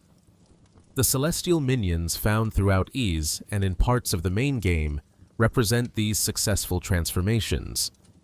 They are small, almost childlike in their proportions, with bulbous heads dominated by multiple eyes. Their bodies are a pale blue-gray, their movements strangely graceful, as though they are slightly out of sync with normal physical laws. They attack primarily with arcane projectiles, demonstrating their connection to cosmic forces rather than physical strength. Despite their childlike appearance, there is nothing innocent about them. They are alien, other, fundamentally different from humans in ways that go beyond mere physical transformation. The celestial emissary takes this transformation to its logical conclusion. This being, found in the Lumenflower Gardens and in certain Ys dungeons, is confirmed to be a true Great One, despite appearing as a larger version of the celestial minions. Whether it was once human and achieved genuine transcendence through revelation of higher planes, or was created from scratch as a bridge between humanity and the cosmos, its very existence proves that the choir's methods could produce results. Transformation into Great One status is possible. The celestial emissary serves as living proof, though what this being thinks or feels or wants remains completely opaque to mortal understanding. The environments in Ys are populated, almost entirely by kin enemies. Brain suckers lurk in corners, their squid-like heads and grasping attacks designed to drain insight directly from those they catch. Garden of Eyes shamble through chambers, grotesque amalgamations that appear to be failed or unstable attempts at transformation. These creatures are said to broadcast constantly, emitting sounds that might be communication or might be something else entirely. Fluorescent flowers grow in the shadowed places, plants touched by cosmic energies until they cease to be truly earthly. Everything in Ys has been changed by proximity to the cosmos, warped away from natural forms into something that belongs as much to other dimensions as to this one. The Augur of Ebrietas, a hunter tool that can be acquired through exploration, demonstrates the ability to partially summon Ebrietas herself. When used, tentacles burst from a rift in space, striking enemies before being severed as the rift closes. This works even after Ebrietas has been defeated, suggesting that Great Ones exist beyond physical death, that destroying their material form merely displaces them back to their higher dimensional existence until conditions allow manifestation again. The Augur reveals the principle by which Ys functions. The barriers between dimensions can be deliberately breached, allowing forces from beyond to touch the material world in controlled ways. The materials required to create Ys dungeons reflect its cosmic nature. Pearl slugs, those strange creatures that seem more like something from alien oceans than earthly waters. Massive amounts of arcane haze, the crystallized remains of cosmic energies. These materials are not the products of death and decay like tomb mold, or of blood and body like ritual blood. They are otherworldly, things that should not exist in the material realm, but do because of Ys's unique nature as a place where dimensions overlap. The Great Ys Chalice allows access to the deepest reaches of this cosmic gateway. At Layer 3, explorers can encounter Ebrietas herself, though whether this is the same Ebrietas found in the Altar of Despair or a different manifestation remains debatable. The nature of Ys makes such questions difficult to answer definitively. In a place that touches multiple dimensions simultaneously, concepts like singular existence and specific location become fluid and uncertain. What ease ultimately represents is the possibility that transcendence need not end in complete disaster. Unlike Pthumeru, which fell silent, unlike Hintertomb, which became a cesspool, unlike Loran, which was devoured by scourge and sand, Ease achieved a form of stable communion with the cosmic realm. The price was alienation from normal reality, the complete abandonment of human form and consciousness, the transformation into something utterly other. But the inhabitants of Is did not die. They changed, they evolved, they became kin, and some among them became great ones in their own right. The question is whether this represents success or simply a different flavor of failure. The celestial beings that result from Ise's methods are no longer human in any meaningful sense. They think differently, perceive differently, exist differently. They have gained cosmic awareness at the cost of everything that made them who they were. Is this elevation or annihilation? Is this transcendence or the ultimate death of self? The choir believed it was the former, that transformation into kin represented humanity's next evolutionary step, that becoming one with the cosmos was the highest achievement possible. But when we look at the celestial minions, when we see the celestial emissary wandering in its garden of luminous flowers, when we watch Ebrietas prostrated before an altar in what might be prayer or grief, or simply incomprehensible alien behavior, it is hard not to wonder if what was gained was worth what was lost. Is offers a gateway to cosmic truth, yes, but the price of walking through that gateway is everything that makes us human. And once the transformation is complete, there is no going back. The old self is gone, cremated as thoroughly as the keepers of the old lords burned their bodies and souls in ceremonies of flame. Is stands as both achievement and warning. It proves communion with the cosmic is possible. It demonstrates that transformation into higher forms can be achieved, but it also shows that such transformation requires complete abandonment of everything one was before. The gateway is open, the path is clear. All that remains is deciding whether the destination is worth the journey. Among the many inhabitants of the Chalice dungeons, certain beings stand apart in their dedication and their tragedy. The Keepers of the Old Lords and the Watchdogs of the Old Lords represent the purest expression of devotion to duty, guardians who have continued their sacred work for ages beyond counting, long after any who might release them from service have turned to dust. Their stories speak to themes of immortality as curse rather than blessing, of purpose that becomes prison, of loyalty that persists beyond reason or reward. The Keepers of the Old Lords were once Pthumerians, members of the ancient civilization who took upon themselves the sacred duty of guarding the slumbering Great Ones. They were not ordinary citizens, but specifically chosen individuals, perhaps priests or warriors of exceptional skill and dedication. Their role required them to remain vigilant eternally, to never abandon their posts, to ensure that the tombs of the gods remained inviolate against any who might seek to disturb what lay within. This was not a duty one could simply resign from. It was a commitment for life and beyond.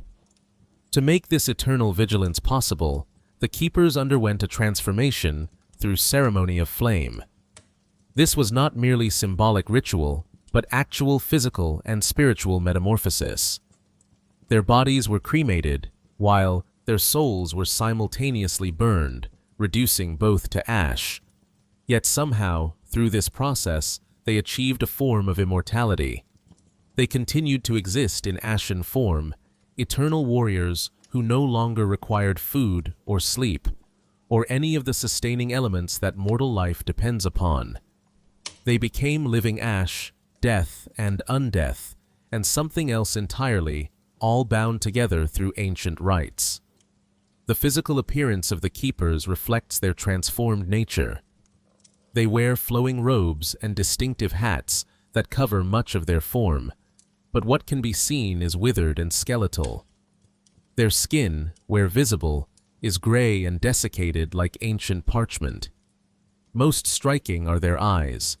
They possess at least 8 of them, distributed across their heads in arrangements that seem random until one realizes they provide near-perfect spherical vision, allowing the keepers to watch all directions simultaneously. These eyes have pupils and irises, distinguishing them from the solid black orbs of typical Pthumerians, and they resemble the eyes of amygdala, suggesting possible connection or influence from that particular Great One. The keepers wield thin sabers as their primary weapons, but their true power lies in their mastery of fire. They can imbue their blades with supernatural flame, making each strike burn as well as cut. They can project fire at range, sending bursts and waves of burning energy to incinerate foes before they can close to melee distance. They can create expanding rings of flame by slamming their glowing fists into the ground. They can call forth pillars of fire from nowhere, making the very air combust around their enemies. This pyromantic ability, developed through ages of practice and through their transformation into ashen form, makes them devastating opponents. The Keeper's fighting style is methodical and precise. They do not rush in with wild attacks, but approach combat with the skill of masters who have had literally thousands of years to perfect their techniques. They can be staggered through sustained assault, but they recover quickly and retaliate with combinations of blade work and fire magic that can overwhelm even prepared hunters. They are patient in their aggression, waiting for openings, punishing mistakes, conserving their energy despite having limitless time to act. What makes the Keepers truly tragic is that they have continued their duty long past any reasonable point of release. The Great Ones they guard are dead or departed, or exist in states that make physical protection meaningless. The civilization that created the Keepers and gave them purpose has fallen into ruin. No one alive remembers why the Keepers were necessary, or what exactly they were meant to prevent. Yet still they stand watch. Still they patrol the halls. Still they attack any who intrude upon the tombs, fulfilling their ancient mandate because that is what they were made to do, and they know nothing else. Female Keepers serve as bosses in certain dungeons, representing perhaps the most skilled or highest-ranking members of their order. Male Keepers appear as regular enemies throughout the dungeons, typically accompanied by hunting dogs that have also been preserved in some form through the ages. The presence of these dogs suggests the Keepers retained some capacity for companionship, or at least practical recognition that animals could serve their mission. The dogs are as ancient and withered as their masters, animated by similar forces, equally dedicated to preventing intrusion. The bone ash set, worn by the Keepers, can be acquired by hunters after defeating a Keeper boss. Its description explicitly states that this armor is made from the ash of those who underwent the ceremony of flame, that the Keepers gained eternal life through cremation of body and soul. Wearing this armor provides excellent fire resistance, which makes sense given it is composed of material that has already been burned as thoroughly as anything can be burned. But wearing it also connects the hunter to the Keeper's ancient duty, making them part of that endless vigil, even if they do not fully understand what they are guarding or why. The watchdogs of the Old Lords represent a different approach to eternal guardianship.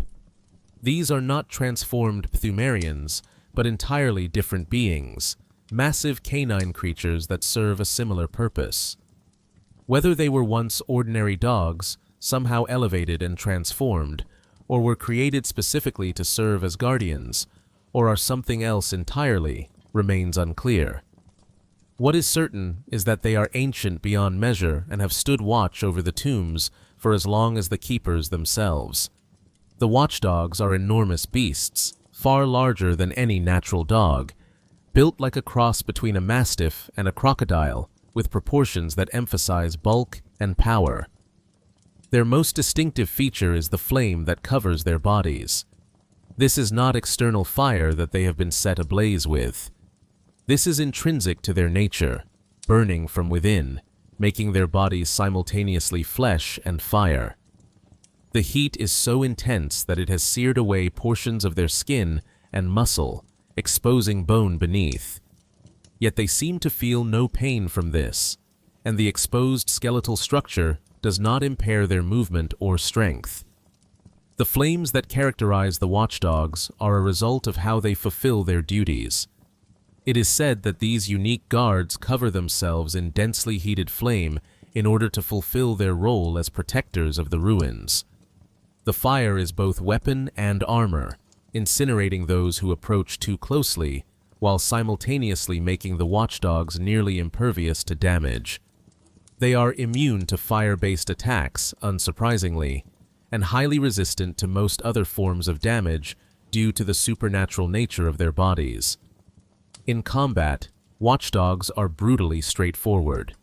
They use their size and strength to overwhelm opponents, charging across arenas with devastating power, slamming their massive heads into victims, biting with jaws that can crush and burn simultaneously.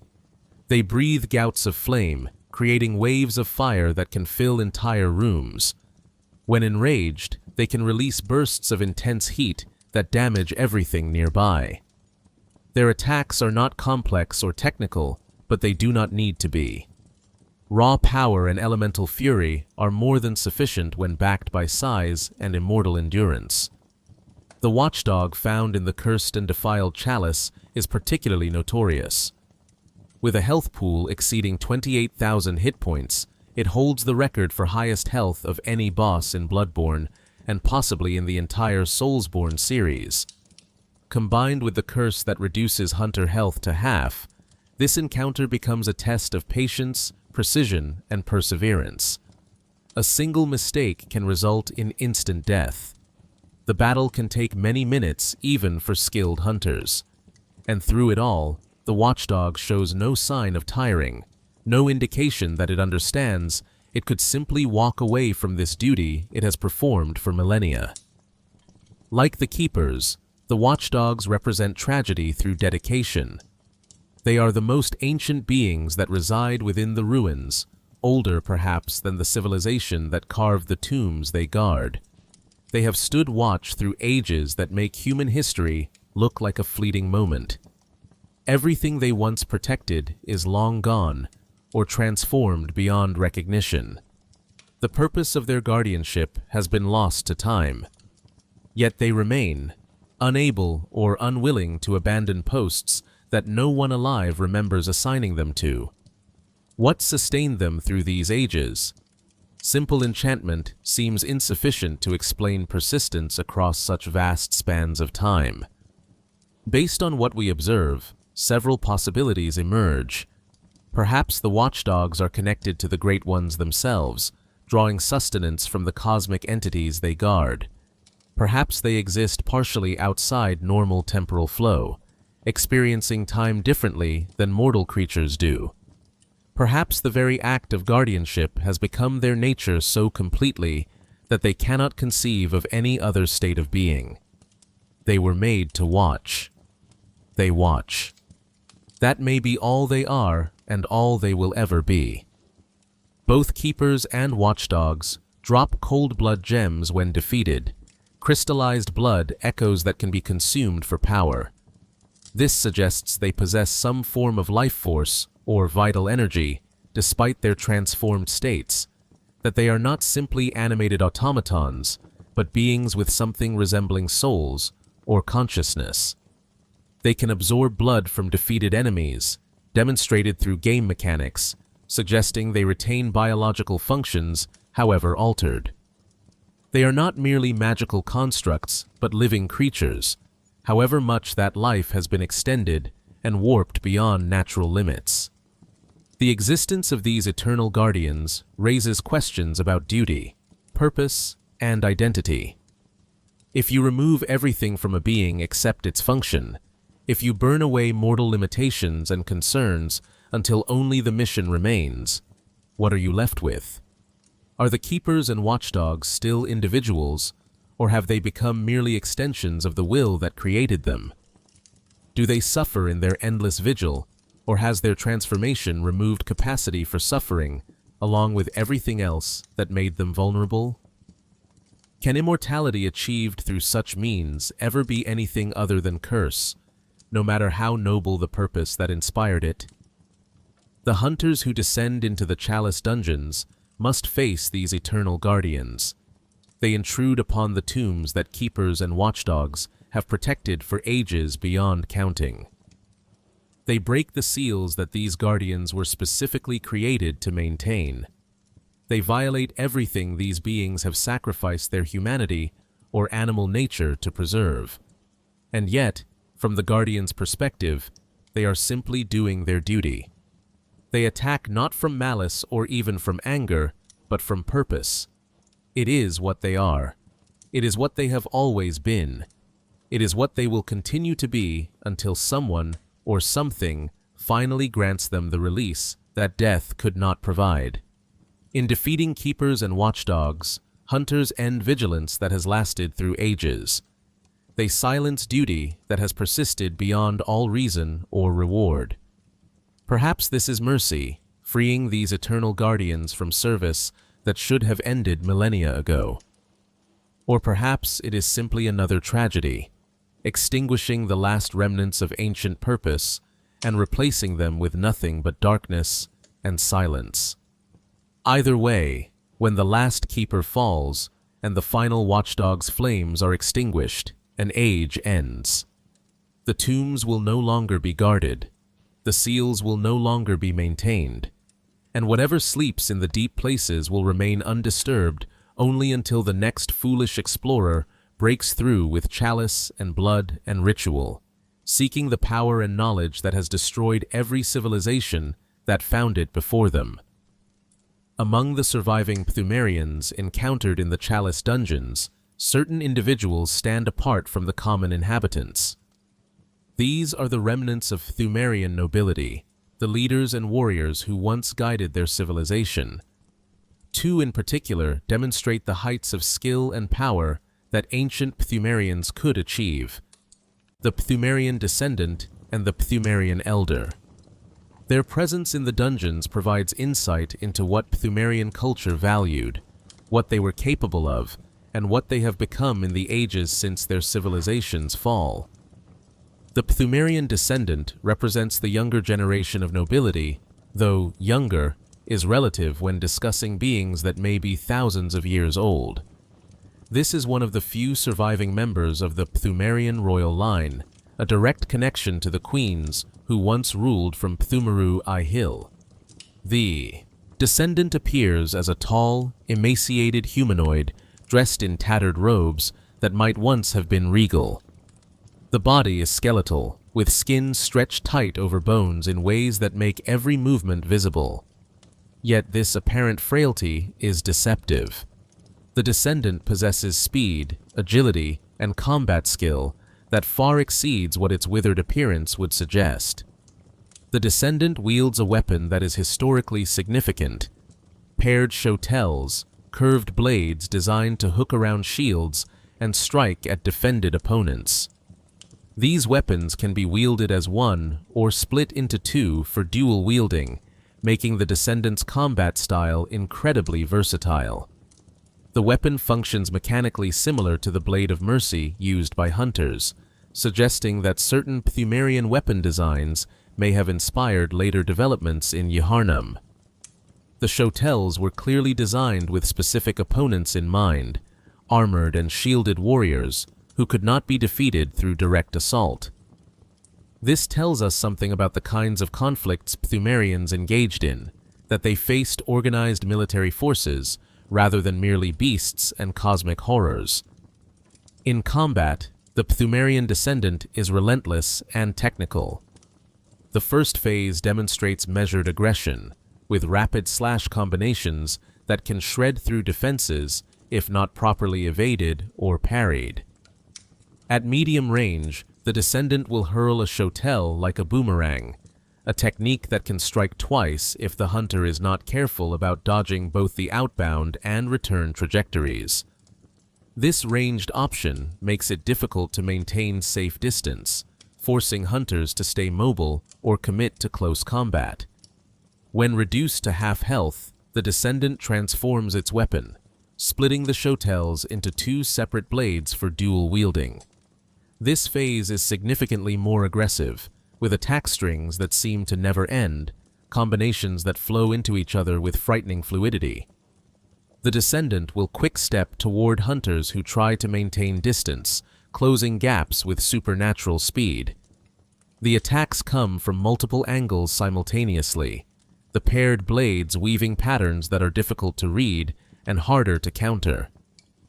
This is a warrior who has had centuries or millennia to perfect combat technique, who has reduced fighting to an art form, who knows every angle and timing and spacing that combat allows. What makes the Pthumerian Descendant particularly interesting from a lore perspective is what its weapon implies about Pthumerian history. At first glance, it might seem strange for a Pthumerian noble to use weapons specifically designed to bypass shields. Pthumerians themselves do not use shields typically. But considering that the Chalice dungeons are described as being filled with fallen knights armed with shields, a larger picture emerges. The Pthumerians were not isolated in their subterranean realm. They fought wars, potentially against surface civilizations, against knights in armor who bore shields and thought themselves protected. The Descendants' weapon choice reflects adaptation to specific threats, evidence of a military culture that developed tactics and tools for the enemies they faced. The Pthumerian Elder represents something different: age, experience, and mystical mastery taken to extremes. Where the Descendant relies on speed and blade work, the Elder is a magical practitioner of the highest order. Physically, the Elder appears even more withered than the Descendant, hunched over and leaning on a staff for support. But this appearance of weakness is even more deceptive, for the Elder possesses capabilities that make it one of the most dangerous beings in the entire labyrinth. The Elder's staff is a marvel of Pthumerian craft and magic. It can transform into multiple forms, shifting mid-combat to suit different tactical needs. It becomes a spear for thrusting attacks at medium range, a crossbow for long-range projectiles, a scythe for sweeping melee strikes, a lance for powerful charges, a morning star for crushing overhead blows. Each form serves specific purposes, and the Elder shifts between them with practiced ease, never allowing opponents to adapt to a single attack pattern. This transforming weapon could suggest that Pthumerian understanding of fluid combat styles existed long before Gehrman supposedly invented trick weapons, though whether there's a direct connection remains unclear. But the physical forms of the weapon are almost secondary to the Elder's true power, pyromantic mastery that surpasses even the keepers of the old lords. Every attack the Elder makes incorporates fire. Spear thrusts leave trails of flame in the air. Crossbow bolts explode on impact with burning energy. Scythe sweeps release waves of fire that continue forward after the blade passes. The Morning Star Slam creates delayed explosions that can catch hunters who think they have successfully evaded. The Elder can summon spears of flame from the ground beneath hunters' feet, impaling those who stand still for even a moment. Every technique has been refined through ages of practice until fire and combat have become inseparable arts. The Elder also demonstrates supernatural mobility through teleportation. When damaged, or when advantageous for positioning, the Elder simply vanishes and reappears elsewhere in the arena. These teleports can be forward or backward, can happen once or multiple times in succession, and leave hunters constantly guessing about where the next attack will originate from. This ability suggests understanding of space and movement that goes beyond physical laws, perhaps drawing on the eldritch truth that Pthumerians accessed through proximity to the Great Ones. Both the Descendant and the Elder can occasionally appear as rare roaming enemies in certain depth 5 root chalice dungeons. This placement as regular enemies in some contexts while remaining bosses in others suggests these are not unique individuals, but rather representatives of entire classes of Pthumerian nobility. There were many descendants and many elders once, before whatever catastrophe reduced their civilization to scattered remnants. The ones encountered in the dungeons are survivors, the last of orders that once numbered in the hundreds or thousands, still performing their duties or simply existing because they know nothing else. The combat prowess of both descendant and elder tells us something important about Pthumerian culture. These were not passive scholars who simply guarded great ones without understanding of violence. They were warriors of exceptional skill who had developed sophisticated combat techniques, specialized weapons, and integration of magical and physical fighting styles. The Pthumerians were capable of defending their realm against significant threats, possessed military traditions and tactical knowledge, trained their nobility to standards that made them formidable even after their civilization's fall. What is perhaps most tragic about these surviving nobles is their isolation. They are not alone in the technical sense. They exist alongside other Pthumerians, alongside keepers and watchdogs and various other denizens of the dungeons. But they are alone in their nobility, lone representatives of a ruling class that once guided an entire civilization. There are no subjects to rule, no kingdom to defend, no dynasty to continue. They are royalty without realm, generals without armies, leaders without followers. They persist because they are too powerful to simply die, and too transformed to simply give up, trapped in eternal half-life beneath the earth, fighting intruders not to protect anything meaningful, but because that is what they were trained to do, and habit persists longer than purpose.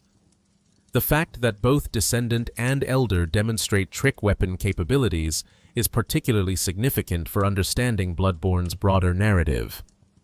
The hunters of Yharnam, particularly Gehrman and his workshop, are credited with inventing trick weapons, those unique armaments that can transform between forms during combat. But here in the dungeons, in ruins that predate Yharnam by unknowable ages, we find transforming weapons that functioned on similar principles. The descendants splitting shotels, the elders' multiform staff. These function like trick weapons, which raises an intriguing possibility. Perhaps Gehrman discovered rather than invented, finding Pthumerian weapons or descriptions thereof in his explorations of the labyrinth and adapting their principles for his own creations. This remains speculation, but the similarities are striking. This wouldn't diminish Gehrman's achievements if true. Taking ancient technology or techniques and adapting them for modern use is innovation in its own right. But it would cast new light on the origins of hunter culture, suggesting deeper connections between the surface world's hunters and the ancient Pthumerians than might be immediately obvious. The hunters might be walking paths that were carved millennia before, using techniques that were perfected in ages past, fighting with weapons that are descended from Pthumerian originals. They could be continuing traditions they do not fully understand, following in footsteps so ancient that the impressions have nearly faded from history. The Pthumerian descendant and elder stand as embodiments of their civilization's heights. They show us what Pthumerians were capable of when they were still vital, still creating, still advancing their arts and knowledge. They demonstrate the combat sophistication, the magical mastery, the sophisticated understanding of weaponry and tactics that characterized Pthumerian nobility. And they also show us what remains when civilization falls. Isolated exemplars of vanished greatness, powerful but purposeless, skilled but without outlet for those skills, continuing through the ages, not out of any remaining ambition or hope, but simply because they have not yet figured out how to stop. The Chalice dungeons are structured according to a progression system that reflects both the physical depth of the labyrinth and the danger level of what lies within. Understanding this depth system is crucial for appreciating how the ancient world is organized beneath Yharnam and why certain areas are more dangerous than others. Each level of depth represents not just distance downward into the earth, but increasing proximity to forces and knowledge that were never meant to be easily accessed. The depth system ranges from 1 to 5, with depth 1 being the most accessible, and depth 5 representing the deepest and most dangerous reaches of the labyrinth. Each depth level corresponds to specific types of enemies, specific tiers of loot and blood gems, and specific degrees of challenge. As hunters descend through the depths, they encounter progressively more dangerous opponents, face more complex hazards and traps, and potentially gain access to more powerful rewards. But the depth system is not merely about gameplay challenge. It reflects something fundamental about the structure of the ancient world and how the Pthumerians organize their subterranean realm. Depth 1 dungeons are relatively shallow, the outermost layers of the labyrinth where the connection to the surface world is still strong. The enemies here are the weakest variants of Pthumerian inhabitants, beasts that have not fully succumbed to their transformation, lesser guardians who lack the power or knowledge of their deeper counterparts. The architecture is worn and degraded, showing ages of abandonment. These are the areas that were meant to be accessible, perhaps serving as entry points or peripheral chambers where outsiders might be tolerated before being turned away from the inner sanctums. Depth 2. Dungeons go slightly deeper, introducing more dangerous enemy variants and beginning to show signs of the Pthumerian civilization's true capabilities. The stonework becomes more impressive. The chambers grow larger and more elaborate. The enemies demonstrate better preservation and greater skill. This is where tomb raiders might venture if they were particularly brave or foolish, pushing past the outer defenses to seek treasure or knowledge in the secondary chambers. Depth 3 represents a significant transition point. Here the dungeons begin to feel truly ancient, truly vast. The scale increases dramatically. The enemies include Pthumerian nobility, like the Elder, demonstrating combat capabilities that far exceed what was found in shallower depths. The architecture shows Pthumerian construction at its finest, with chambers that invoke awe even in their ruined state. This depth level typically includes 4 layers rather than 3, making complete exploration significantly more time-intensive. Materials found here become noticeably more valuable, and the challenges become genuinely dangerous even for experienced hunters. Depth 4 continues the escalation, introducing environmental hazards and enemy configurations that require genuine skill and strategy to overcome. The creatures here are preservation of Pthumerian civilization's most effective guardians and warriors. The materials available include higher grades of ritual blood and other offerings needed to access the deepest reaches. The architecture begins showing signs of cosmic influence, suggesting proximity to chambers that housed great ones or served particularly sacred purposes. Depth 5 represents the absolute bottom of the labyrinth, the deepest chambers where the Pthumerians conducted their most important and dangerous work. These are the places where great ones slumbered or still slumber, where the barriers between worlds are thinnest, where eldritch truth is most concentrated and accessible. The enemies at Depth 5 include the most powerful variants of every creature type, often with enhanced health pools, more dangerous attack patterns, and abilities that were held in reserve at shallower depths.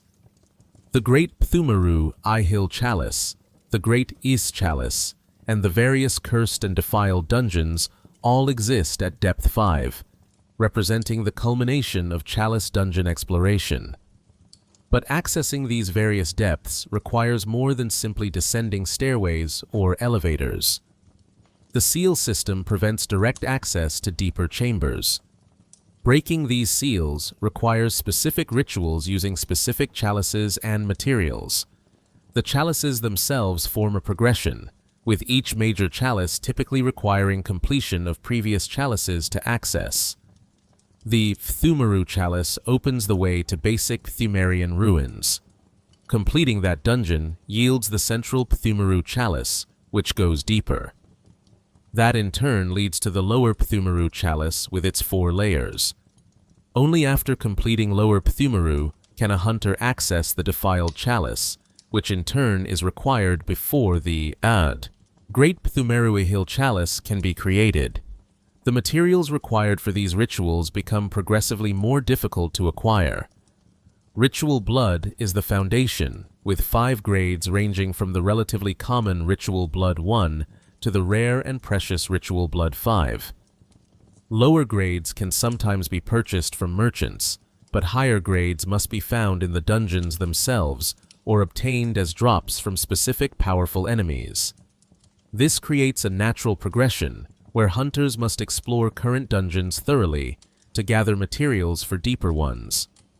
Tomb mold is another essential material found in various grades throughout the dungeons.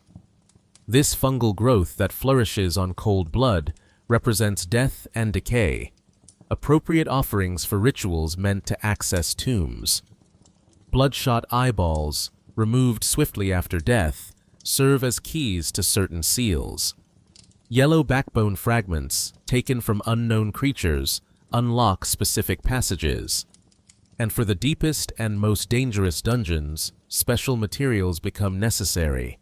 Red jelly from certain nightmare creatures, living string dropped by kin enemies, Great One's wisdom extracted from cosmic entities, and the terrible bastards of Loran that represent the Scourge's most horrific impact.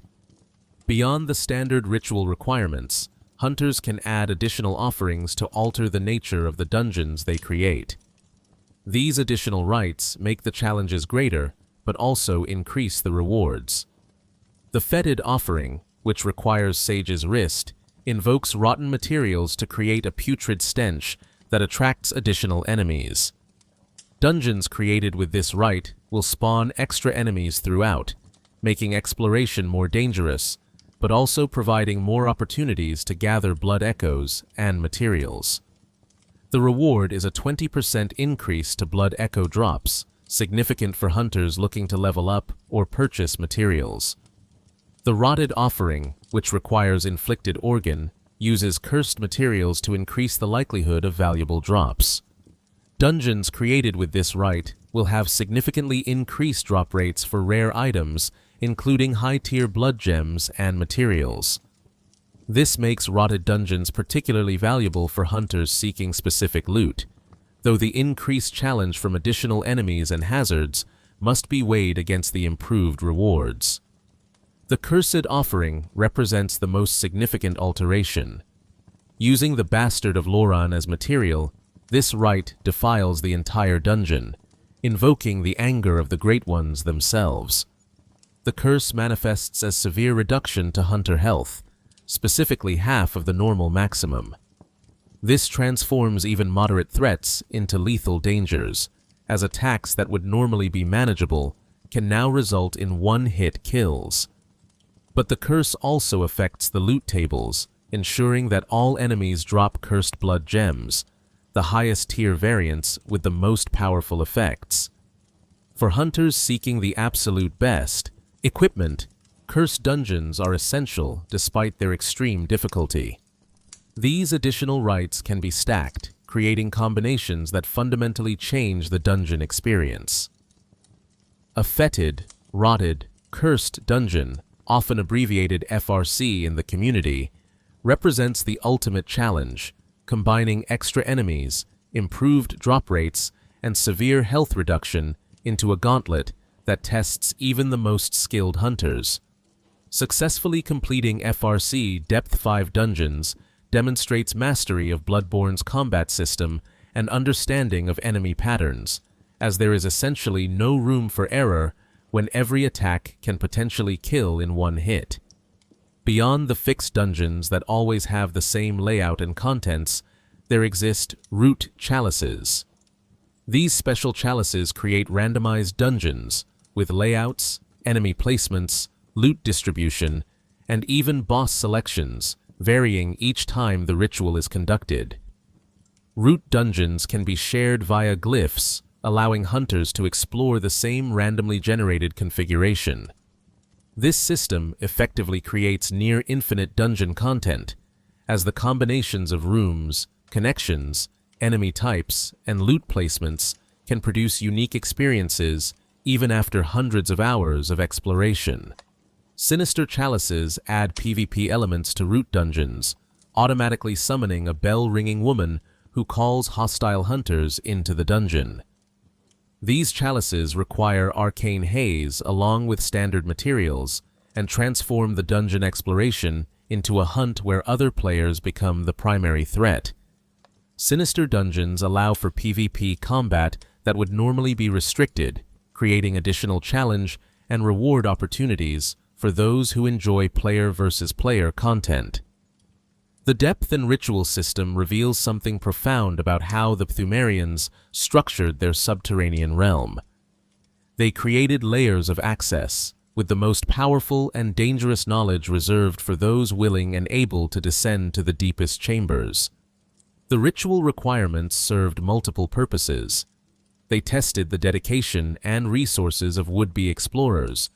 They enforced a natural progression that prevented unprepared individuals from accessing depths they were not ready for, and they created a form of magical access control that only those with specific knowledge and materials could bypass. This system persisted long after the Pthumerians themselves had fallen. The seals still hold. The rituals still work. The progression still enforces itself on anyone who wishes to explore the full extent of the labyrinth. It is a monument to Pthumerian understanding of magical architecture and ritual space, a system so robust that it functions perfectly despite the millennia that have passed since its creation.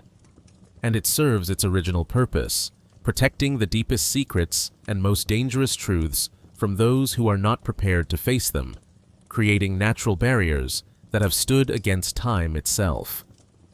Among all, the Chalice dungeons, the Cursed and Defiled Chalice, stands apart in both its difficulty and its significance to the lore. This is not merely another layer of the labyrinth to be explored. It is a place where the anger of the Great Ones has been deliberately invoked, where divine wrath has been called down upon all who enter, where the natural laws have been altered to create a state of permanent curse. Understanding the Defiled Chalice requires understanding the nature of curses in Bloodborne and what it means to incite the anger of beings that exist beyond mortal comprehension. The Defiled Chalice description makes its nature explicit. This is a cursed chalice that must not be used lightly, as the resulting transformation can be utterly drastic. The creation of a defiled dungeon requires specific materials, most notably the Bastard of Loran.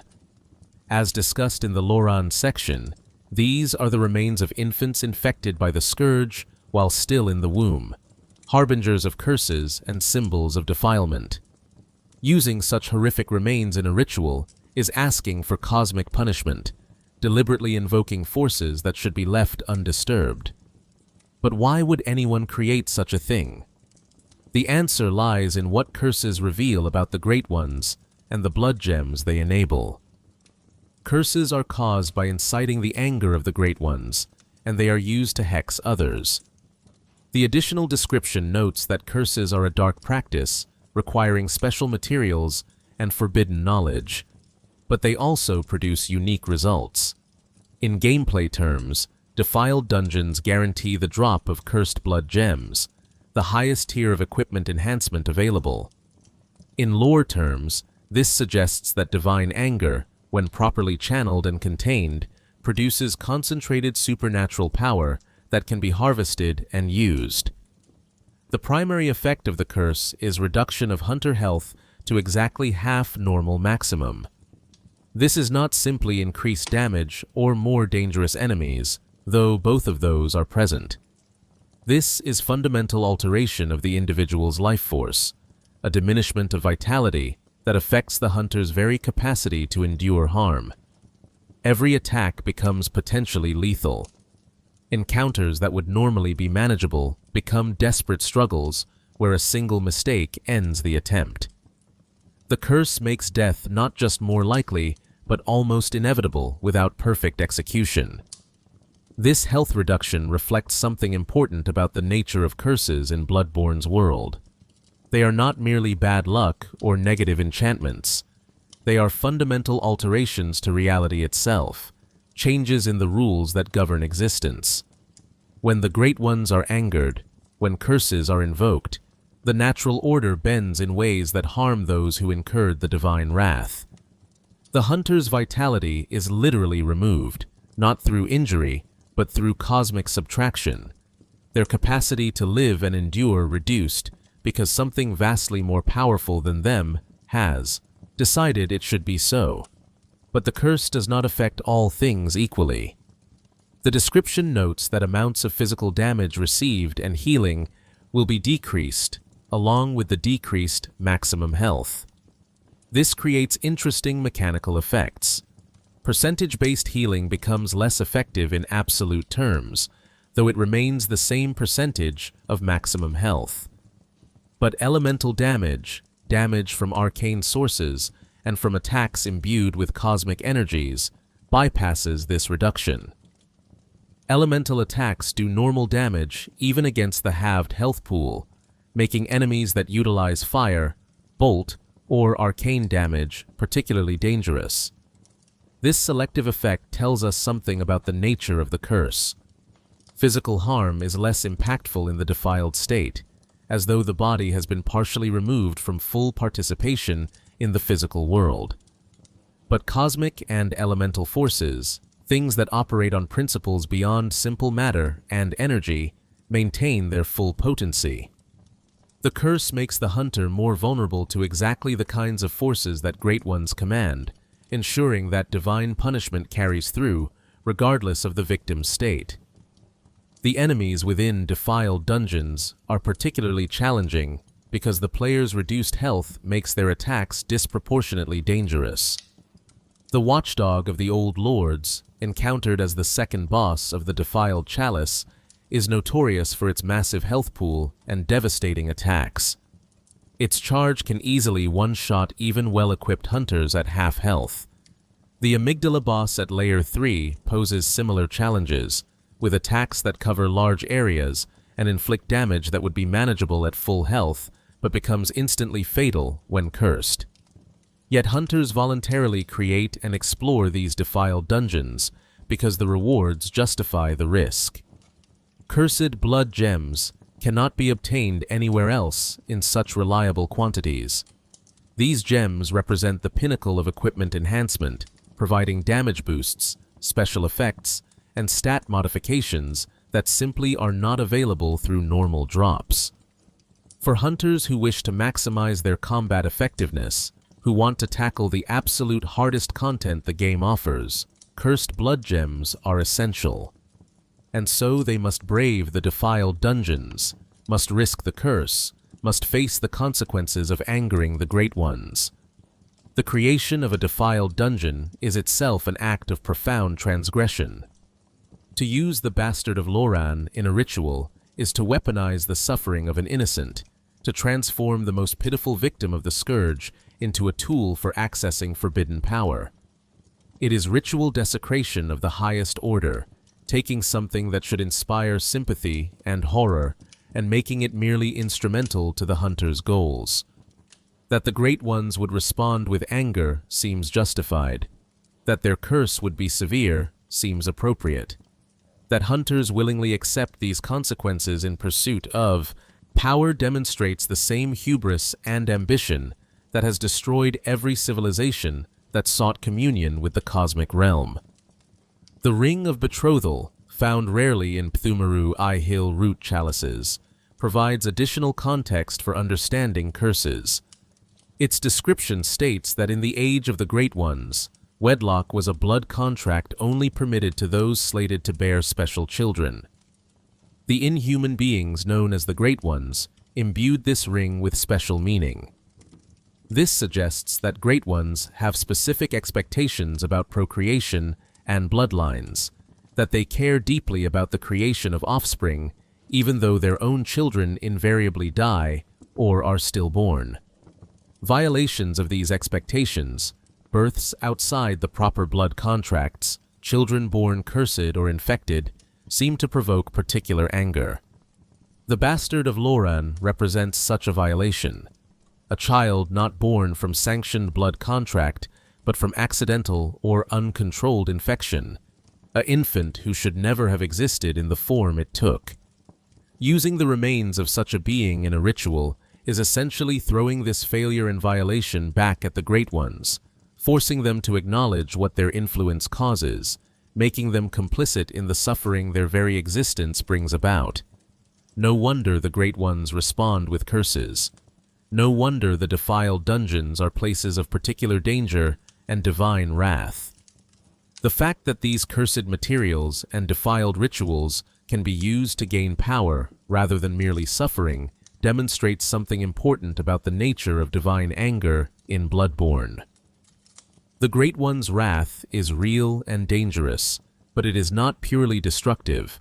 Even their curses, even their punishment, contains power that can be accessed and utilized by those skilled or desperate enough to accept the consequences. This is consistent with the Great One's sympathetic nature. They respond to mortal actions and conditions. They notice when they are called upon or transgressed against, but their responses follow rules that can be understood and exploited even if they can never be fully controlled. The journey through the Defiled Chalice is often described as the greatest challenge in Bloodborne, the test that separates competent hunters from truly masterful ones. The health reduction removes margin for error. The boss encounters require perfect execution. The path through each layer demands patience, caution, and acceptance that failure will happen and must be learned from. But for those who complete it, who defeat the watchdog and the amygdala while laboring under the curse, who gather the cursed blood gems and emerge victorious, there is the satisfaction of having done what most find impossible. They have angered the Great Ones and survived the consequences. They have entered places meant to punish divine transgressions and claimed power from those very punishments. The Defiled Chalice stands as ultimate expression of Bloodborne's core themes. Power requires sacrifice. Knowledge demands suffering. Transcendence costs everything. Those who seek communion with the cosmic must accept transformation, must endure curses, must face the anger of beings that could erase them from existence with a thought. And yet, hunters persist. They create the cursed dungeons. They descend into divine wrath. They face the consequences and come back for more. Because the alternative is accepting limitation, admitting powerlessness, acknowledging that there are forces beyond mortal capacity to engage with or overcome. The Defiled Chalice proves that mortals can engage with these forces. They can survive the curse. They can claim power from divine anger. But the cost is measured in countless deaths, endless attempts, accumulated suffering through repeated failures. The curse takes its toll whether the hunter ultimately succeeds or not. And even in success, even in emerging with cursed blood gems and the knowledge that the defiled depths have been conquered, something has been lost. No one walks through places of divine wrath unchanged. The curse may be lifted when the hunter returns to the waking world, but the experience remains. The knowledge of what was endured, what was risked, what cosmic forces were confronted and barely survived. The Chalice dungeons exist in relationship to the main game world, not as separate optional content, but as foundation and context for everything happening in Yharnam. Understanding these connections is crucial for appreciating the full scope of Bloodborne's narrative and recognizing the cycles of ambition and ruin that repeat across ages. The most obvious connection is geographical. Yharnam was built directly atop the old labyrinth. The healing church founders did not choose their location randomly. They deliberately established their new civilization over the ruins of the Pthumerian capital, creating symbolic and practical links between the ancient world and the modern city. The name Yharnam itself comes from Queen Yharnam, the last monarch of the Pthumerians, suggesting that the church founders were aware of her story and chose to honor or exploit it through their naming choice. This geographical connection means that everything happening on the surface is built on foundations that go down into the labyrinth. The Grand Cathedral, the most important structure in the healing church's hierarchy, sits atop the deepest reaches of Pthumeru Hill. The upper cathedral ward, where the choir conducted their most important experiments, connects directly to the altar of despair where Ebrietas dwells. The physical proximity is not coincidental. The healing church built their most sacred and secretive spaces directly above locations of cosmic significance, places where the barriers between worlds are thinnest, where contact with the Great Ones is most achievable. The church's knowledge of the labyrinth predates their rise to power.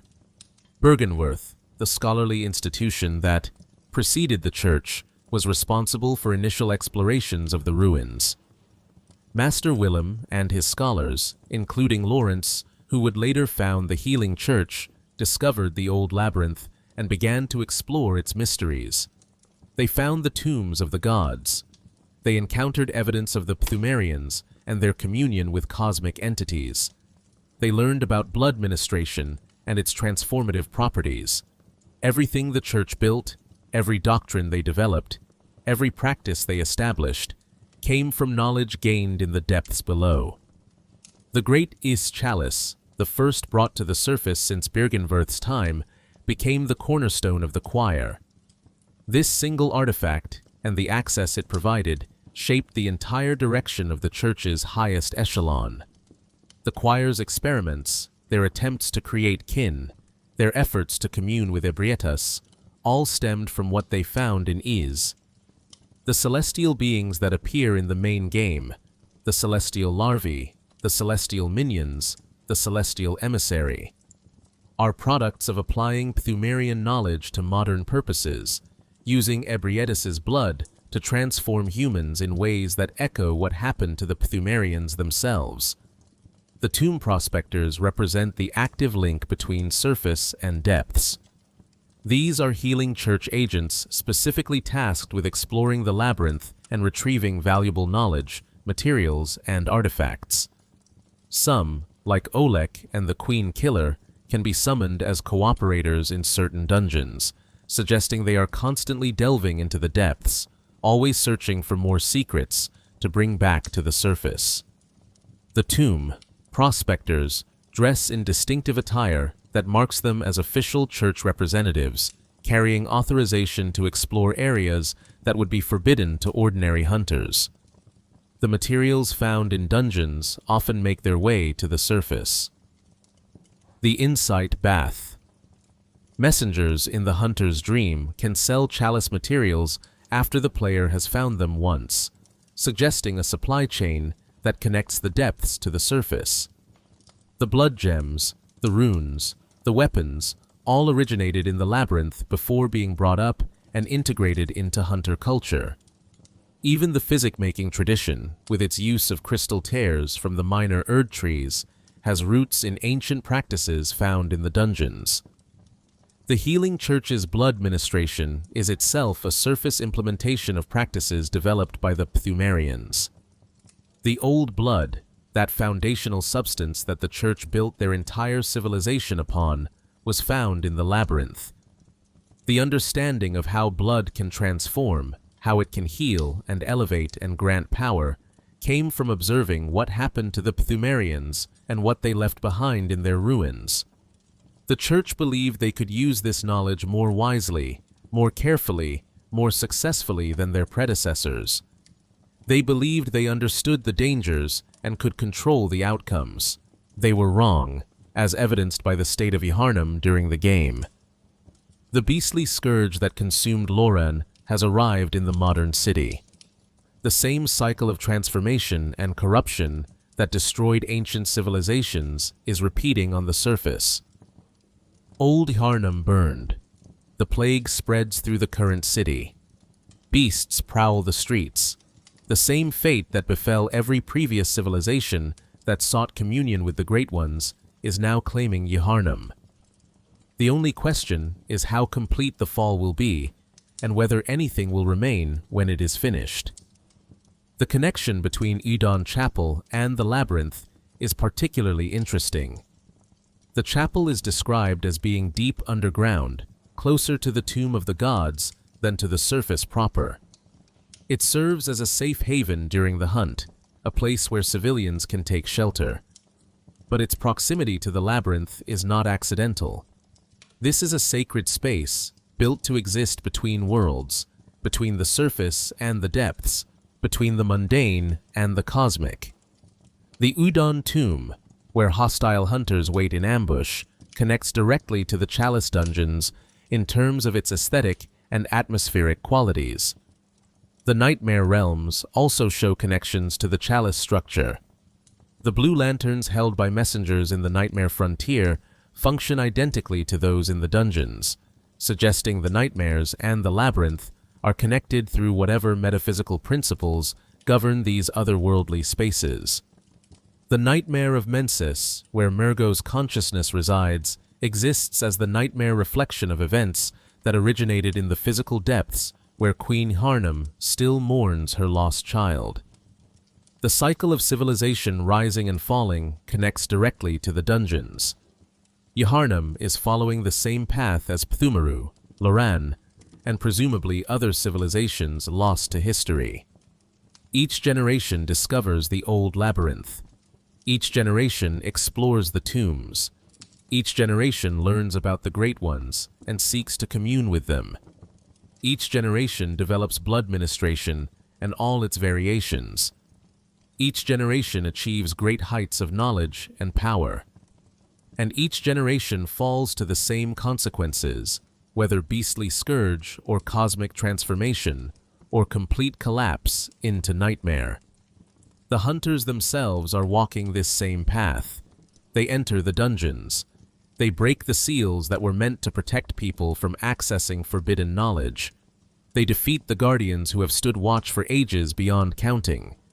They retrieve the cursed materials and use them in rituals. They face the consequences and persist anyway. They grow stronger through exposure to the same forces that destroyed previous civilizations. They are the latest iteration of the cycle, believing themselves different, or special, or capable of handling what no one else could handle. The question is whether the cycle can be broken. If every civilization that discovers the labyrinth and seeks the Great Ones is doomed to fall, can any amount of skill or knowledge or caution prevent the inevitable? Or is the attempt itself the problem, the ambition to reach beyond human limits, the seed that always grows into catastrophe? The Chalice dungeons suggest the latter. They stand as monument to ambitions that failed. They house the remnants of civilizations that reached too far. They warn against the path that Yharnam has already committed to following. Yet the hunters persist. They descend. They explore. They claim power from the ruins of the fallen. They believe they can succeed where all others failed. And perhaps they can, for individual hunters can defeat the Great Ones, can slay Ebrietas and the Moon Presence and all the others. But defeating individual entities does not break the cycle. It merely perpetuates it, creating new void where Great Ones once existed, new opportunity for the next catastrophe to take different form. The cycle continues, the dungeons remain, and the next generation, or the one after that, will discover them anew and believe themselves capable of controlling what has destroyed every civilization that touched it. The Chalice dungeons are more than gameplay content, more than optional areas for those seeking additional challenge and reward. They are Bloodborne's foundation, the historical and thematic bedrock upon which the entire narrative is built. They contain the stories of civilizations that rose and fell, of beings that sought divinity and found only transformation, of guardians who continued their duty long past any reasonable point of release. They demonstrate the cycles that repeat across ages, the patterns that seem to govern how mortal beings interact with cosmic forces beyond their comprehension. The Pthumerians carved these labyrinths as tombs for gods, creating structures that would endure through ages and protect the slumbering Great Ones from disturbance. They achieved superhuman status through proximity to these cosmic entities, gaining access to the eldritch truth that transformed them fundamentally. They developed sophisticated culture, advanced technology, complex social structures. They reached heights that would seem like triumph to anyone who did not know how their story ended. But it did end.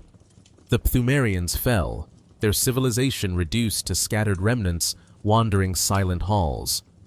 Loran followed, consumed by the beastly scourge that transformed its population into monsters. The Hintertombs became cesspools of noxious death. Ys transcended entirely, its inhabitants abandoning humanity to become kin and dwell in spaces that touch the cosmos directly.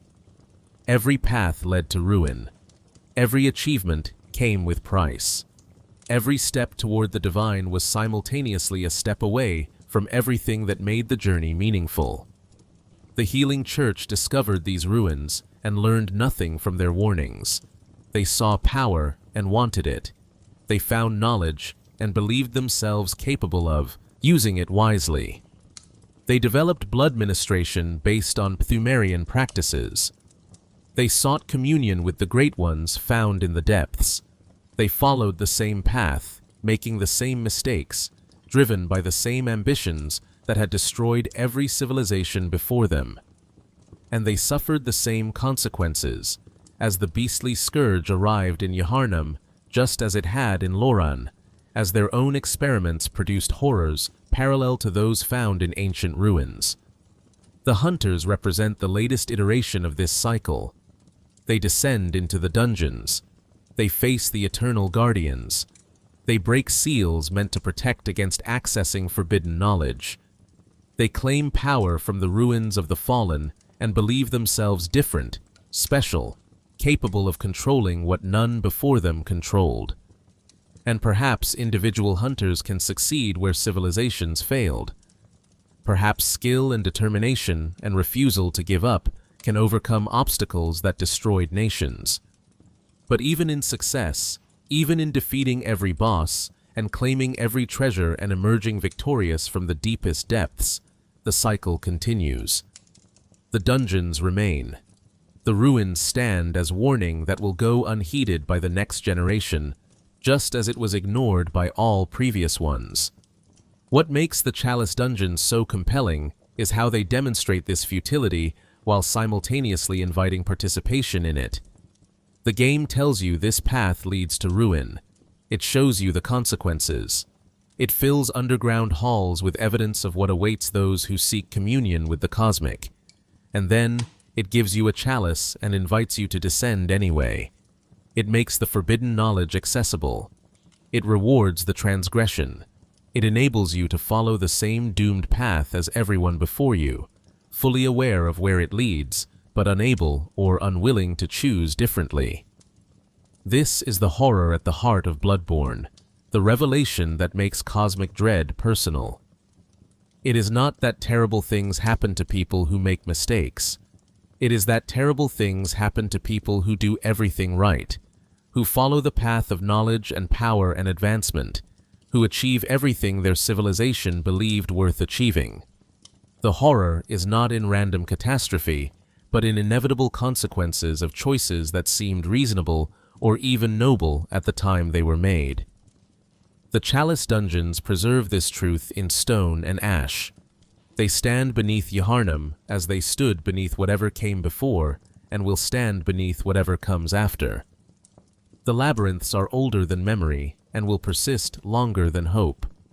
The tombs of the gods await the next generation of seekers, the next cycle of discovery and hubris and ruin. The great ones slumber or did slumber, waiting for those who will wake them, or commune with them, or simply acknowledge their existence enough to be transformed by the contact. And so the hunt continues, both on the surface and in the depths below. Hunters descend with their chalices and their offerings, breaking seals that were meant to hold for eternity. They walk halls carved by superhuman hands. They face guardians who have stood watch since ages lost to history. They claim power from ruins built on ambitions that exceeded mortal capacity to sustain. They continue the cycle, perpetuate the patterns, follow the path that has always led to the same destination. Perhaps it cannot be any other way. Perhaps the desire to transcend, to understand, to become more than we are, is so fundamental to consciousness that no warning will ever be sufficient to deter it. Perhaps knowing the consequences changes nothing, because the alternative, accepting our limitations and remaining ignorant, is intolerable to beings capable of imagining something greater. Perhaps the Chalice dungeons represent not failure, but the necessary cost of reaching beyond ourselves, the price that must be paid by every generation that dares to question what lies beyond the veil of common experience. Or perhaps they are simply tombs, housing dead gods and dead civilizations, warning that some doors should remain closed, some knowledge should stay forbidden, some paths should not be walked, no matter what rewards might wait at their end. Perhaps the hunters who descend are not heroes or seekers, but simply the latest victims of a trap as old as consciousness itself, the lure of the unknown that has claimed every civilization that fell for it. The answer, like so much in Bloodborne, remains ambiguous and personal. The dungeons do not judge. They simply exist, waiting beneath the earth, ready to share their secrets with any who perform the proper rituals. And so we descend, driven by whatever motivations compel us, into the deep places where gods once slumbered and ambitions went to die. We walk the halls carved by the Pthumerians. We face the guardians left behind by civilizations that thought they could control forces beyond mortal comprehension. We claim the power and knowledge they accumulated at such terrible cost, and we convince ourselves that we will use it more wisely, more carefully, more successfully than they did. We are wrong. We are always wrong. But we descend anyway into the tomb of the gods, where the lore is mesmerizing and the warnings go unheeded, and the cycle continues forever. The hunt persists. The dungeons await. And beneath the cobblestones and the blood and the fire, in the deepest reaches where even insight fears to look, the great ones slumber still, waiting for the next generation of mortals to wake them, to commune with them, to pay the same price that all their predecessors paid for touching divinity. If you enjoyed this deep dive into the Chalice dungeons and the ancient world beneath Yharnam, please consider liking this video and subscribing to the channel. There are countless more stories to uncover in Bloodborne and other RPGs, more lore to explore, more mysteries to investigate. Thank you for descending into the depths with me tonight. May you find your worth in the waking world, good hunter.